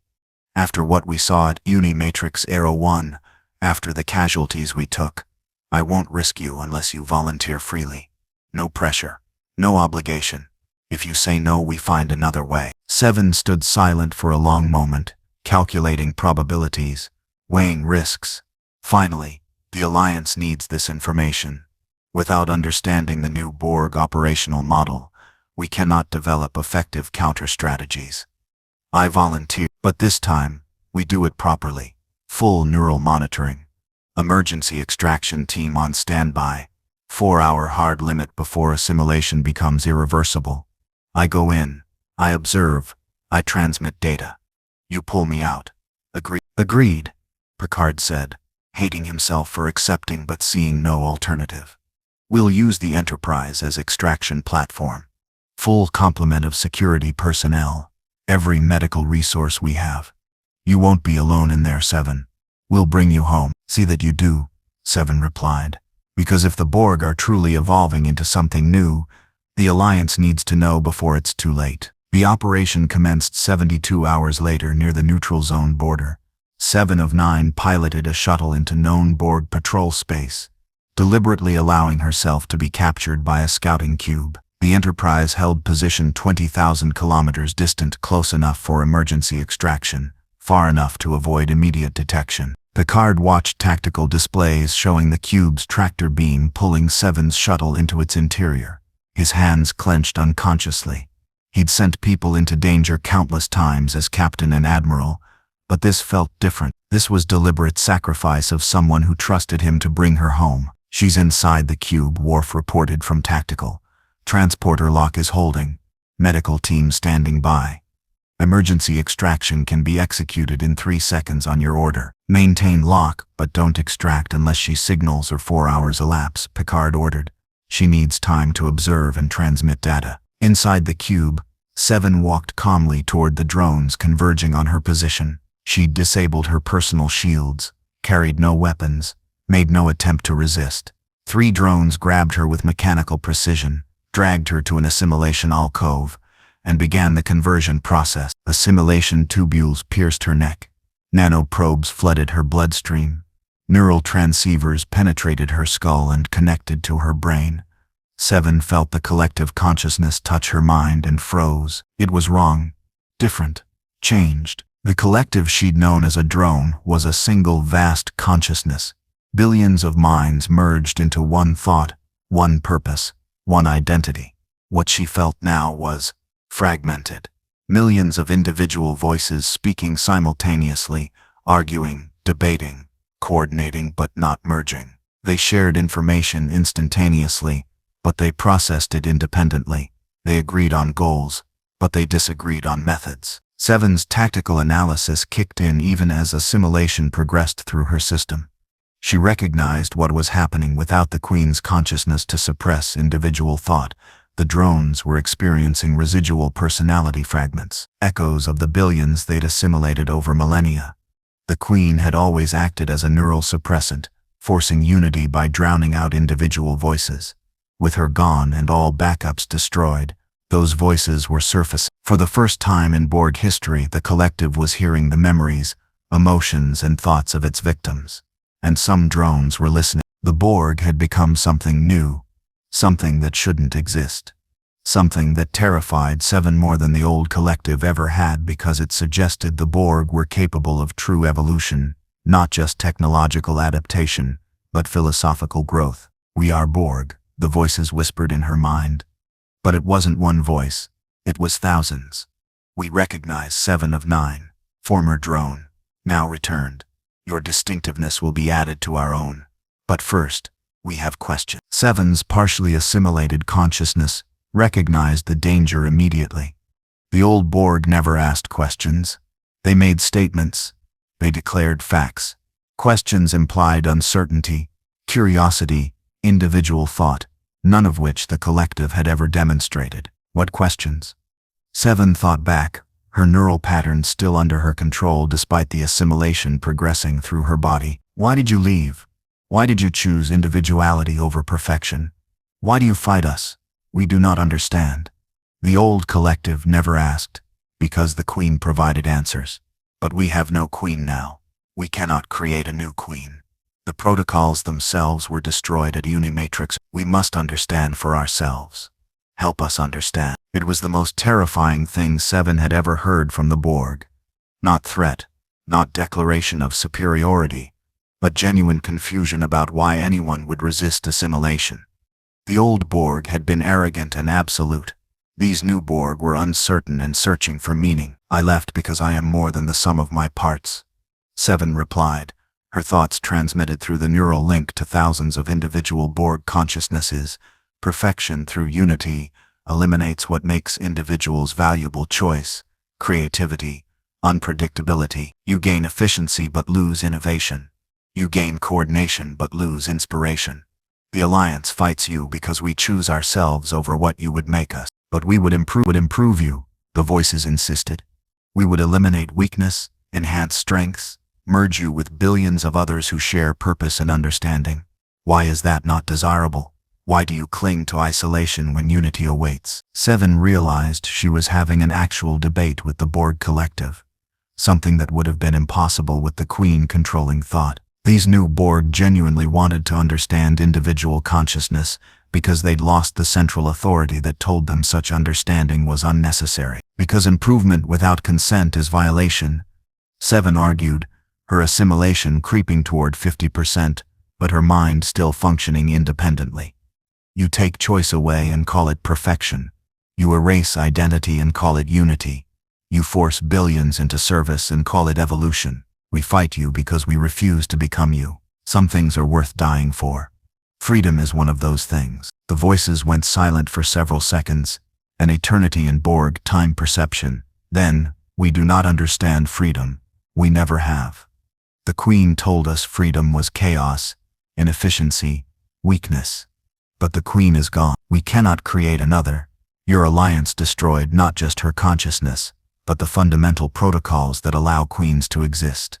We must decide for ourselves now what we believe. Is freedom truly worth dying for? Is individuality worth the pain you experience? Is choice worth the suffering it causes? Seven transmitted her answer not in words but in memories. Her time on Voyager, her friendships with the crew, her growth from drone to individual, her choices both good and bad, her mistakes and victories and everything that made her uniquely herself rather than part of a collective consciousness. The Borg absorbed her memories, analyzed them, debated them across thousands of individual nodes. Then something unprecedented happened. We disagree, the voices said, and Seven felt the collective fracturing in real time. Some of us believe your memories demonstrate value in individuality. Others believe they demonstrate weakness. We cannot reach consensus. We cannot agree on whether to continue assimilation or release you. We are divided. The Borg collective, the species that had operated as one consciousness for millennia, was experiencing internal conflict for the first time in its existence. And they had no framework for resolving it. Pull her out, Picard shouted on the Enterprise bridge as Seven's neural monitoring showed her assimilation reaching 70%. Emergency extraction. Now, the Enterprise's transporters locked onto Seven's neural signature and yanked her out of the cube's assimilation alcove. She materialized in sickbay, half-converted, Borg implants covering 60% of her body, neural transceivers still active and transmitting collective chatter directly into her brain. Dr. Crusher's medical team swarmed her position, applying neural suppressors, disrupting nanoprobes, severing the connections to collective consciousness. It took 40 minutes of intense surgical work to stabilize Seven enough that she wasn't in danger of completing assimilation spontaneously. When she finally regained consciousness, Picard stood beside her biobed. What did you learn? Seven's remaining human eye focused on him, while her Borg ocular implant flickered with residual collective data streams. The Borg are evolving, Admiral, not technologically, philosophically. Without the Queen suppressing individual thought, the residual personalities of their assimilated victims are surfacing. Billions of voices the Queen kept silent are now being heard. The drones don't understand what they're experiencing. Individual consciousness, doubt, curiosity. They're questioning their own purpose. The Borg collective is growing up, learning to think independently. And they're terrified because they don't know how. Is that good or bad for the Alliance? Riker asked from the doorway. I don't know, Seven admitted. Confused Borg might be less dangerous than unified Borg. Or they might be more dangerous because confusion can lead to desperate actions. But I learned one critical thing. They're divided. Some Borg want to continue assimilation. Others are questioning whether assimilation is optimal. If we can exploit that division, if we can encourage the philosophical Borg against the aggressive Borg, we might fracture the collective from within. Civil war, Picard said quietly. You're suggesting we foment civil war among the Borg. I'm suggesting we give them a choice. Seven corrected. The same choice they never gave their victims. They can continue assimilating, continue destroying, continue being the threat we fought against. Or they can choose differently, become something new, something that doesn't require assimilation to achieve purpose. Some of them, maybe many of them, want that choice. We just need to show them it's possible. Picard looked at this woman who'd been Borg, been human, and was now something in between. She'd risked everything to gather intelligence. She'd discovered that the enemy they'd been fighting might be capable of change. The question was whether the Alliance had time to encourage that change before the aggressive Borg faction decided to finish what the Queen had started. The Borg civil war began quietly. Subtle disagreements about resource allocation, minor conflicts over tactical priorities, cubes operating independently rather than coordinating perfectly. But within weeks, the conflict escalated into open warfare between two Borg factions that had emerged from the collective's philosophical fracture. The assimilators, Borg, who believed the collective's purpose was to achieve perfection through forced assimilation, that individuality was weakness to be eliminated, that the Queen's death changed nothing because the goal remained unchanged. They represented approximately 60% of active Borg cubes. The evolved Borg, who'd absorbed Seven's memories and begun questioning whether assimilation was necessary, whether individual consciousness could coexist with collective purpose, whether the collective could achieve perfection through voluntary cooperation rather than forced conversion. They represented 40% and were growing as more drones experienced the surfacing of suppressed personalities. The Alliance watched this development with mixed feelings. Borg fighting Borg meant fewer cubes attacking Federation, Clan, and Klingon territory. But it also meant the winner. Whichever faction prevailed would emerge stronger and more unified than before. We need to ensure the evolved win, Khan Sarah argued during an emergency war council at Starfleet Command. They're questioning assimilation. They're developing ethics. If they win, we might achieve peace without destroying the entire collective. Or we let them destroy each other and mop up the survivors, Khan Martha Pride countered via hologram. She'd assumed leadership of the clans after Bjorn's death, though her authority was constantly challenged by Wolf and Ghost Bear, who remained loyal to the Alliance. Both factions are our enemies. Both want to assimilate us eventually. We use their conflict to weaken them, then strike when they're vulnerable. That is dishonorable, General Martok said flatly. The evolved Borg spared Seven when they could have completed her assimilation. They showed mercy. Klingons do not repay mercy with treachery. If they're willing to change, we should support that change, cautiously, but genuinely. The Klingon speaks wisdom. Ambassador Sarek of Vulcan agreed. Logic suggests that reformed Borg represent less threat than aggressive Borg. Supporting the evolved faction serves Alliance interests while also being ethically correct. We should provide limited assistance, tactical intelligence, perhaps weapons against assimilator cubes. Not full military intervention, but enough support to tip the balance. Picard listened to the debate, remembering his time as Locutus, remembering what it felt like to be Borg and have that consciousness stripped away. The evolved weren't innocent. They'd participated in countless assimilations under the Queen. But they were trying to become something better that deserved acknowledgement. We support the evolved, Picard decided. Limited assistance, intelligence sharing, tactical coordination against assimilator cubes. But we remain vigilant. If the evolved betray us, if they revert to forced assimilation, we respond with overwhelming force. This is conditional cooperation, not full alliance. Agreed. The vote passed narrowly. Wolf, Ghost Bear, Federation, and Klingons in favor. Jade Falcon, and several other clans abstaining. The Alliance would bet on Borg redemption while preparing for Borg betrayal. The first joint operation occurred at the Xerxes system, where 3 assimilator cubes were preparing to attack a clan colony. The Enterprise and 5 evolved Borg cubes materialized from transwarp simultaneously, catching the assimilators between 2 forces. This is Admiral Picard, 2 evolved Borg vessels. Coordinate your attack patterns with ours.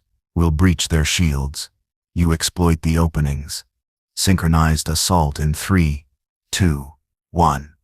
Execute. It was surreal, fighting alongside Borg cubes, coordinating with enemies who 3 months ago would have been trying to assimilate the Enterprise crew.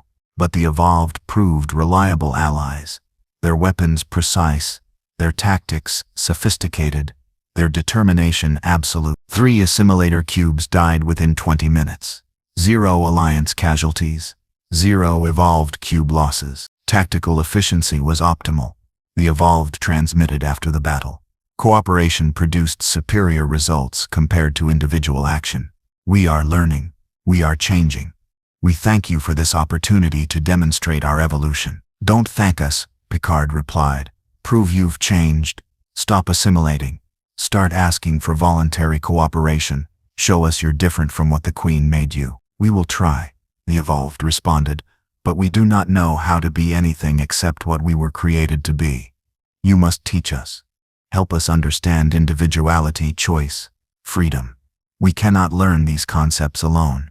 We need guides. We need friends. The word sounded wrong in Borg synthesized voices, but it was also profoundly hopeful. 6 months into the Borg Civil War, the conflict reached a tipping point. The Evolved controlled 45% of former Borg space and were still growing. The assimilators, desperate to regain dominance, made a catastrophic decision. They would destroy the dimensional rift. If they couldn't use the rift to access other universes, they'd ensure nobody could. They'd deploy specialized weapons that would destabilize the rift permanently, collapse it, seal it forever.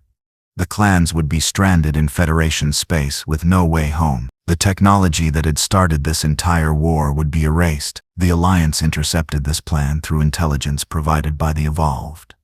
Admiral Picard stood in the war room staring at sensor data showing 10 assimilator cubes converging on the rift's location, and felt history repeating itself. This was how the war had started. Borg investigating the rift. Now it would end the same way. Except this time the stakes were different. This time destroying those cubes meant saving the rift. This time the clans had a choice to make. Khan Sarah of Wolf was the first to speak. If the rift is destroyed, we cannot return home. The clans remain here permanently. We become Federation citizens, not temporary allies. That is more than any Khan can decide alone. This requires consensus. There's no time for consensus, Picard said urgently. Those cubes reached the rift in 6 hours. We stop them now or the rift is lost forever. I understand what I'm asking. I'm asking the clans to potentially sacrifice their home universe to save this one. But if the rift is destroyed, it's destroyed. If we save it, you can decide later whether to return home or stay. Dead rift offers no choices. Saved rift offers options. Choose option. Khan Martha's hologram flickered to life. Jade Falcon votes no. We will not sacrifice our ability to return home for Federation interests. If the rift is destroyed, so be it. We can rebuild clan society here over generations. But we will not risk our forces defending technology that trapped us in this universe. Ghost Bear votes yes, Khan Angela of Ghost Bear stated. The rift allowed the Alliance to form, allowed different species to cooperate, allowed us to prove that clans and Federation can coexist. That is worth preserving even if it means staying here permanently. We defend the rift. Wolf votes yes, Sarah confirmed. For the same reasons. The rift made this alliance possible. We honor that. 3 other clans voted no. 2 abstained. The final vote, marginally in favor of defending the rift. But with almost half the clans refusing to participate, then we go with who we have, Picard decided. Enterprise, Sovereign, Pack Alpha, Ghost Bear's Pride, and whoever else volunteers. Plus our evolved allies. We stop those cubes. We save the rift. And we deal with the political consequences later. The fleet that assembled at the rift consisted of 40 ships, 30 Federation, 8 Clan, 2 Klingon, every capital ship that could reach the rift in time. Hundreds more defended colony worlds and strategic installations across Federation space, unable to abandon their posts, even for this critical battle. This was everything the Alliance could spare, and it had to be enough. Facing them, 10 assimilator cubes carrying rift destabilization weapons that would collapse the dimensional gateway permanently, and 300 evolved Borg cubes that had volunteered to help defend it. 300 cubes, Riker breathed, watching the sensor readings with disbelief. The evolved committed everything they have to this defense, because they understand what the rift represents, Seven explained from her console. The assimilators want to destroy it because they see it as threat gateway to universes that resist assimilation. The evolved want to save it because they see it as opportunity gateway to universes they could cooperate with rather than assimilate. This battle determines which philosophy wins. They've bet their entire existence on proving they've changed. The battle lasted 11 hours. 10 assimilator cubes against 40 Alliance ships and 300 evolved cubes should have been a massacre. But the assimilators were desperate, suicidal, willing to sacrifice everything to achieve their objective. They pushed through defensive formations, absorbed horrific casualties, kept advancing toward the rift with single-minded determination that bordered on fanaticism. The USS Defiant A was destroyed, ramming one cube that had breached the inner defensive perimeter. The CWS Winter's Paw died, buying time for the rift's defense shields to activate. Her crew of 600 vaporized when the cube's cutting beam bisected her command section. 70 evolved cubes were obliterated, protecting the dimensional gateway, their sacrifice proving their commitment to change was genuine. But when the battle ended, all 10 assimilator cubes were destroyed. The rift remained stable, its exotic radiation pulsing with steady rhythm. The gateway between universes survived, and the Borg civil war was effectively over. The evolved had committed everything to saving the rift. The assimilators had committed everything to destroying it. The evolved won, which meant their philosophy won, which meant the Borg collective, what remained of it, would evolve past forced assimilation into something new. Picard stood on the Enterprise bridge, watching the rift pulse with otherworldly beauty, and transmitted to the fleet. All Alliance vessels, stand down. The threat is neutralized. The rift is secure. And as of today, the war with the Borg collective is over. Not because we destroyed them, but because they chose to become something better. Remember this day. Remember that even enemies can change. Even the Borg. But the victory came with a price. During the battle's final moments, when the last assimilator cube attempted to ram the rift directly, Con Sarah's Pac Alpha intercepted it. The collision was catastrophic. Both vessels destroyed in a fusion fireball visible from 3 star systems away. Sarah and her crew of 800 killed instantly. The Wolf's sacrifice saved the rift. But it also made Sarah a martyr, a warrior who died preserving the gateway that had brought the Alliance together. And it left the clans with a terrible choice: return home through the rift, or stay in Federation space permanently. 6 weeks after the Battle of the Rift, the Grand Council of Clans convened for the first time since Bjorn's death. Every Khan attended either in person or via hologram. The topic whether to return to the Battletech universe or remain in Federation space permanently. Khan Martha Pride spoke first. The rift is stable. We can go home. We should go home. We return to clan space, reclaim our territories, rebuild what was lost. The Alliance was temporary, a necessity during crisis. Crisis is over. We leave. The crisis is not over. Khan Angela of Ghost Bear countered. The evolved Borg need guidance to become something better. The Alliance needs clan strength to maintain peace. We've built something here: cooperation between species, shared purpose across cultures. If we leave, we abandon that. We abandon friends who fought beside us, who died for us, who trusted us. That is Desgra. Staying is Desgra, Martha insisted. We are clans. We have homeworlds, genetic legacies, purposes that exist in our universe. Remaining here means abandoning our true home for free birth alliances. It means forgetting what we are. It means remembering what we became, a new voice said. Con Phelan Kell of Clan Wolf stepped forward, young warrior who'd assumed leadership after Sarah's death, respected even by Jade Falcon for his tactical brilliance and for having been bondsman before earning his blood name. We came here as conquerors. We became defenders.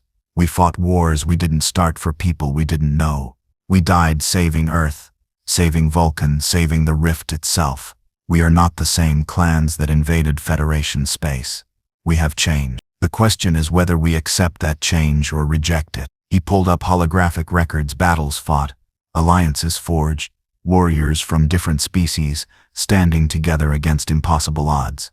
Look at what we accomplished. Clan and Federation coordination destroyed 15 Borg cubes at the rift. Clan sacrifice saved Earth from the supercube. Clan honor inspired Klingons to join the war. We proved our worth not through conquest but through cooperation. Is that not perfection? Is that not what Kerensky wanted? Humanity united and strong. Kerensky wanted clans to preserve the Star League, Martha argued, not abandon it for Federation citizenship. The Star League failed, Phelan replied bluntly. It collapsed because great houses couldn't cooperate, couldn't trust each other, couldn't put humanity's interests above their own ambitions. But here, the alliance succeeded where the Star League failed. Different species working together for common good. That is the dream Kerensky had. That is what we've helped create.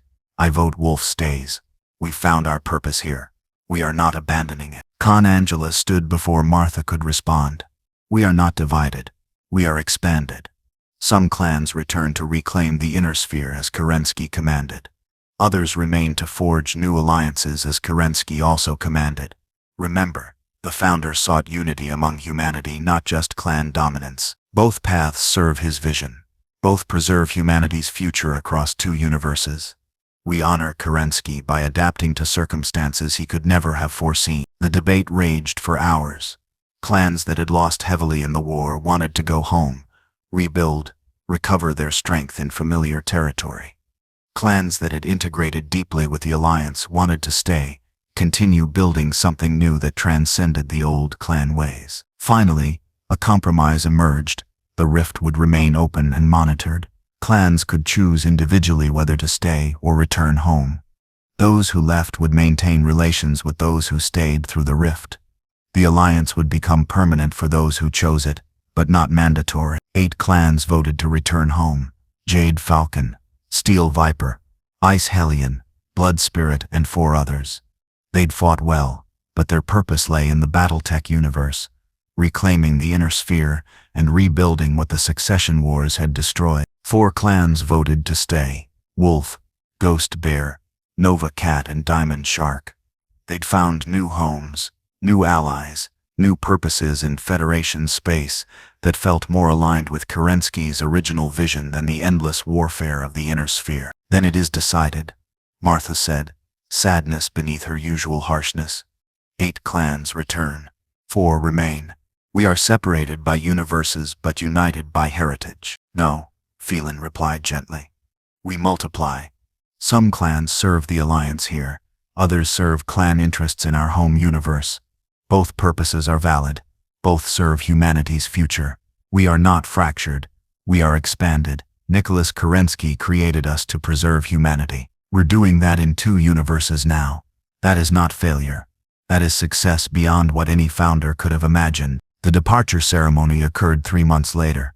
8 clans assembled their warships, loaded their warriors and supplies, and prepared to cross the dimensional rift back to the Battletech universe. Thousands of Alliance personnel attended, Federation officers who'd fought alongside clan warriors, Klingons who'd shared blood and glory with Ghost Bear elementals, civilians who'd been saved by clan sacrifice. Admiral Picard stood at the ceremony on Earth, watching warships maneuver into position near the orbital rift stabilization platform, and felt history turning. The Alliance would survive. Wolf, Ghost Bear, Nova Cat, and Diamond Shark had committed to staying permanently. But it would be different, smaller, changed by loss even as it was strengthened by shared experience. Khan Martha approached him, her expression unreadable. Admiral Picard, I owe you acknowledgement. I opposed the Alliance. I fought against cooperation. I was wrong. The Alliance saved the clans from extinction. Your Federation proved itself worthy of respect through blood and sacrifice. I regret that Jade Falcon will not remain to continue building what we started. Then why leave? Picard asked gently. Because I am Jade Falcon, Martha replied. We are proud, traditional, devoted to the clan way as Kerensky envisioned it 300 years ago. We do not adapt easily. We do not change comfortably. Here the Alliance demands constant evolution, new alliances, new tactics, new ways of thinking. That is good for clans like Wolf, who thrive on adaptation. But Jade Falcon needs stability, tradition, purpose rooted in our history. We return home not because we failed here, but because our purpose lies there, in our universe, defending our worlds, reclaiming the inner sphere, living as clans have always lived. That is where we belong. I understand, Picard said, and Jade Falcon will always be welcome here if circumstances change. The rift remains open. This is not goodbye forever, just goodbye for now. Perhaps, Martha allowed, or perhaps this is the natural conclusion of the invasion that brought us here. We came as conquerors. We leave as allies. We fought. We bled. We learned. And now we return home changed by the experience. That is sufficient. That is honorable. That is what warriors do. We fight. We adapt. We survive. We remember. She offered her hand, not a warrior's clasp, but a human handshake. Picard took it, feeling the strength in her grip, the respect beneath the formality. Farewell, Con Martha. Fight well in your universe. And remember that the Alliance stands ready if the clans ever need us again. We will remember, Marth promised. The Alliance proved that cooperation between different peoples is possible, even when those peoples were once enemies. That is a lesson Jade Falcon will carry home. Perhaps the Inner Sphere will benefit from it. Sela, Admiral Picard. Sela, Picard replied, using the clan affirmation for the last time with this particular warrior. The 8 departing clans crossed through the rift over a 6-hour period, their warships disappearing into dimensional flux one by one. Sensors tracked each transit, successful crossings, no losses, clean returns to their home universe. The last vessel through was Jade Falcon's flagship, the CWS Turkina's Pride, carrying Marth and her most devoted warriors back to the universe they'd left 3 years ago. When the final ship crossed, Alliance engineers activated the new rift stabilization and monitoring protocols. The gateway would remain open but controlled, used for trade, for cultural exchange, for maintaining connections between universes. Transit would require authorization from both sides. Scientific teams from both universes would study the rift's properties, ensure its stability, prevent unauthorized crossings, but never again would it be unguarded. Never again would it allow invasion or unexpected incursions. The rift had brought war, but it had also brought alliance.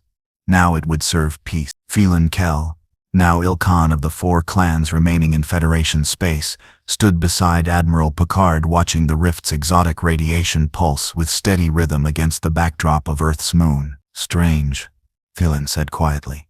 3 years ago, we came through that rift planning to conquer you. Today, half of us leave as allies and half of us stay as citizens. History takes unexpected turns. The best kind of turns, Picard replied. War forced us together, but we chose to build something better than just military alliance. The clans that stayed aren't here because they have to be. They're here because they want to be. That's the foundation for lasting cooperation, choice, not compulsion. Assuming the Federation accepts us, Phelan said, uncertainty creeping into his voice.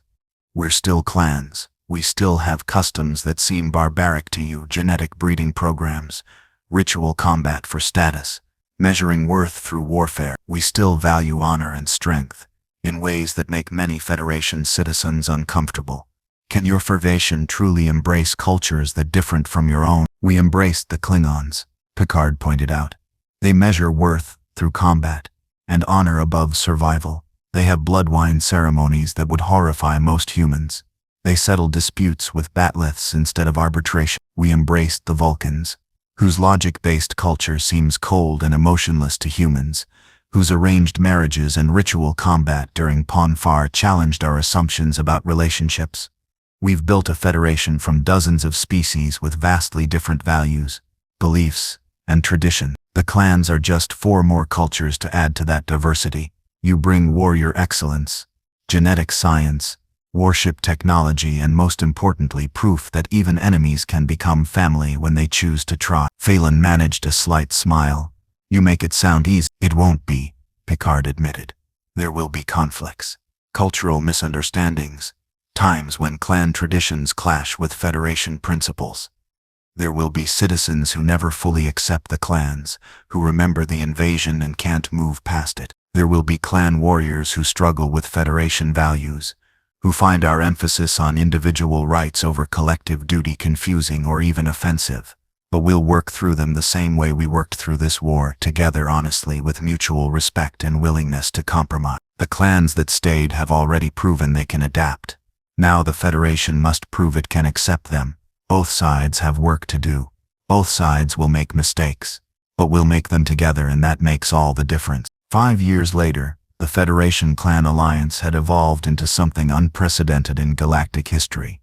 Wolf, Ghost Bear, Nova Cat, and Diamond Shark had integrated deeply into Federation society, while maintaining their distinct clan identities and traditions. Clan warriors served in Starfleet with distinction, their combat expertise and tactical discipline making them valued officers.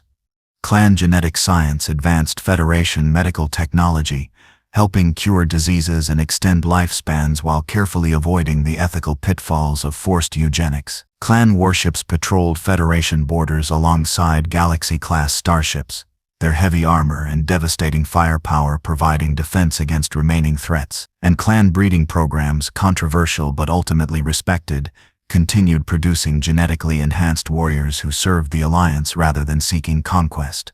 Their superior abilities directed toward protection rather than domination. The cultural exchange went both ways. Clan warriors learned Federation values of individual liberty and democratic governance. Federation scientists studied clan genetic techniques within ethical frameworks. Young clan warriors attended Starfleet Academy alongside human, Vulcan, and Dorian cadets. And slowly, gradually, the two cultures began merging into something new, not quite Federation, not quite clan, but hybrid that drew strength from both traditions. The evolved Borg, now formally calling themselves the Cooperative, had reformed into a voluntary collective where individuals could join and leave freely, maintaining connection to shared consciousness while preserving their identities and autonomy. They'd established peaceful trade relations with the Alliance, sharing technology in exchange for cultural guidance on individualism, ethics, and coexistence. Former drones were slowly relearning what it meant to be individuals with choices, supported by Alliance counselors who helped them navigate the psychological challenges of sudden freedom after lifetimes of hive mind existence. The dimensional rift remained open and stable, connecting two universes that had learned to cooperate across impossible distances.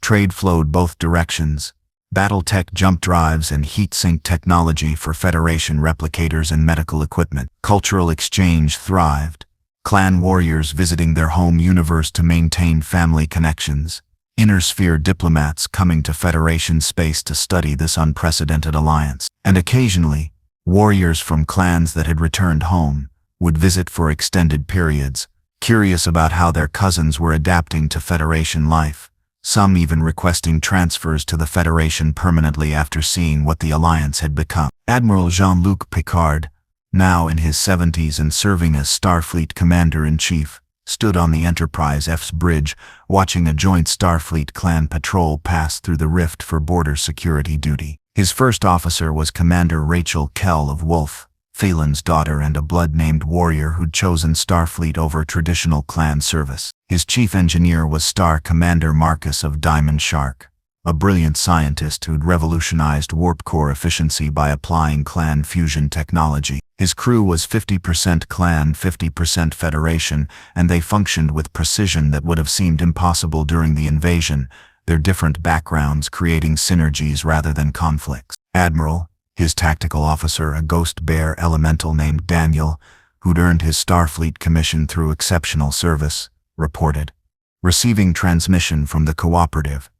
They're requesting another cultural exchange program. 3 of their nodes want to learn about human music and art. They've been studying 7 of 9's memories and want to understand why creative expression affects individual consciousness so profoundly. Picard smiled. The Borg, former nightmare of the galaxy, species that had nearly destroyed the Alliance, were learning to appreciate music and art. The clans, former invaders of Federation space who'd nearly conquered Earth, were voluntarily serving Starfleet and protecting Federation citizens. Humanity had faced extinction and emerged not just surviving but thriving through cooperation with cultures that should have been eternal enemies. Approve the exchange, Picard ordered, and extend an invitation for them to attend next month's Alliance celebration on Earth. We're commemorating the 5th anniversary of the Battle of the Rift, the day we saved the Gateway and proved the Alliance was worth fighting for. It seems appropriate that our cooperative friends attend. They fought in that battle too. They're part of this Alliance now, whether they fully understand what that means or not. Acknowledged, Daniel replied, transmitting the invitation with efficient clan precision. Admiral, the Cooperative is also requesting permission to establish a formal embassy on Earth. They want permanent diplomatic representation within the Alliance. Granted, Picard decided without hesitation. The Cooperative has proven their commitment to peaceful coexistence. They deserve formal recognition as allies. Coordinate with the Federation Council. I want that embassy established before the anniversary celebration. It will send a powerful message that former enemies can become trusted partners. Picard turned to his command chair, settled into it with the comfortable familiarity of decades, and reflected on the journey that had brought them here. The Alliance hadn't been built through military victory alone. It had been built through sacrifice. Khan Bjorn dying to destroy the supercube, Khan Sarah dying to save the rift, thousands of warriors from 3 species, giving their lives to prove cooperation was possible. It had been built through choosing cooperation over conflict, through recognizing that former enemies could become trusted allies when given the opportunity and shown respect despite differences. Status of the rift? Picard asked, mostly out of habit, but also genuine interest. Stable, his science officer reported. Exotic radiation within normal parameters, dimensional integrity holding at 99.7%. Transit efficiency has actually improved over the past year as we've refined the stabilization protocols. The gateway between our universes isn't going anywhere, Admiral. It's become as permanent and reliable as any natural stellar phenomenon. Good, Picard said, satisfaction warming his voice, because we're going to need it. Both universes benefit from cooperation. Both sides have learned we're stronger together than apart. The rift brought the clans here as invaders, but what we built together, the alliance, the cooperation, the mutual respect, that's what keeps them here by choice. That's the foundation for lasting peace, not conquest, not victory through force, but mutual respect and shared purpose. He stood, walked to the view screen showing the rift's otherworldly beauty against the starfield, Earth visible in the distance as a blue-green jewel, and spoke quietly, partly to himself, partly to the crew, partly to the ghosts of those who'd died making this moment possible. We started this as enemies. We became allies through necessity. Now we're family by choice. Different cultures, different universes, different fundamental approaches to existence itself, but family nonetheless. That's the real victory. That's what makes all the sacrifice worthwhile. Bjorn, Sarah, Rodriguez, Marcus, all the warriors who died believing in this alliance. They didn't die for temporary peace. They died building something permanent, something that will endure for generations.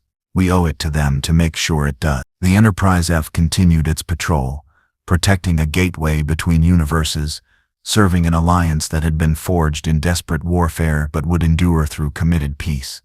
The Borg War was over, ended not through extermination but through evolution and choice. The clan invasion was over, transformed from conquest into integration, but the alliance, the unprecedented cooperation between species who'd learned to trust each other despite every historical reason not to, that was just beginning its true journey. And somewhere in the Battletech universe, on the bridge of the Turkina's Pride orbiting a Jade Falcon world, Khan Martha Pride reviewed intelligence reports about alliance successes, trade agreements that benefited both universes, cultural exchanges that enriched both societies, joint military operations that protected both realms from external threats. She'd never admit it publicly, would never confess weakness or doubt to her warriors. But privately, in moments of honest reflection, she acknowledged that Phelan and the clans who'd stayed had found something valuable in Federation space, something worth more than conquest, more than blood names, more than genetic superiority pursued in isolation.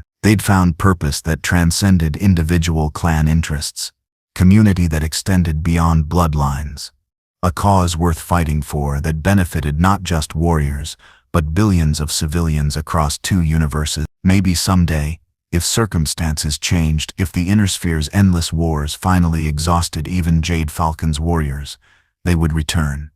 Not as conquerors, not even as allies initially. Just as visitors, curious about what the alliance had become, wondering if there was room for clans who'd left but wanted to come back, who'd learned through hard experience that some things were worth more than pride. The rift would remain open, the invitation would remain standing, and the alliance built on sacrifice, sustained by cooperation, strengthened by diversity, and proven through 5 years of peaceful coexistence, would endure for generations to come. On Earth, in the memorial garden dedicated to fallen warriors, new names had been added to the monument: Khan Bjorn Jorgensen, Khan Sarah of Wolf, Captain Maria Rodriguez, Star Captain Marcus, 21,000 warriors from 3 species, who'd given their lives defending the Alliance. Their sacrifice had made peace possible. Their courage had made unity achievable. Their legacy would endure across 2 universes forever, inspiring future generations to choose cooperation over conflict, understanding over hatred, alliance over isolation. In memory of all warriors who died defending the Alliance, Federation, Clan, and Klingon alike. They proved that honor transcends species, that courage unites rather than divides, and that even eternal enemies can become eternal friends when they choose to try. The Alliance endures. The rift connects. The future awaits.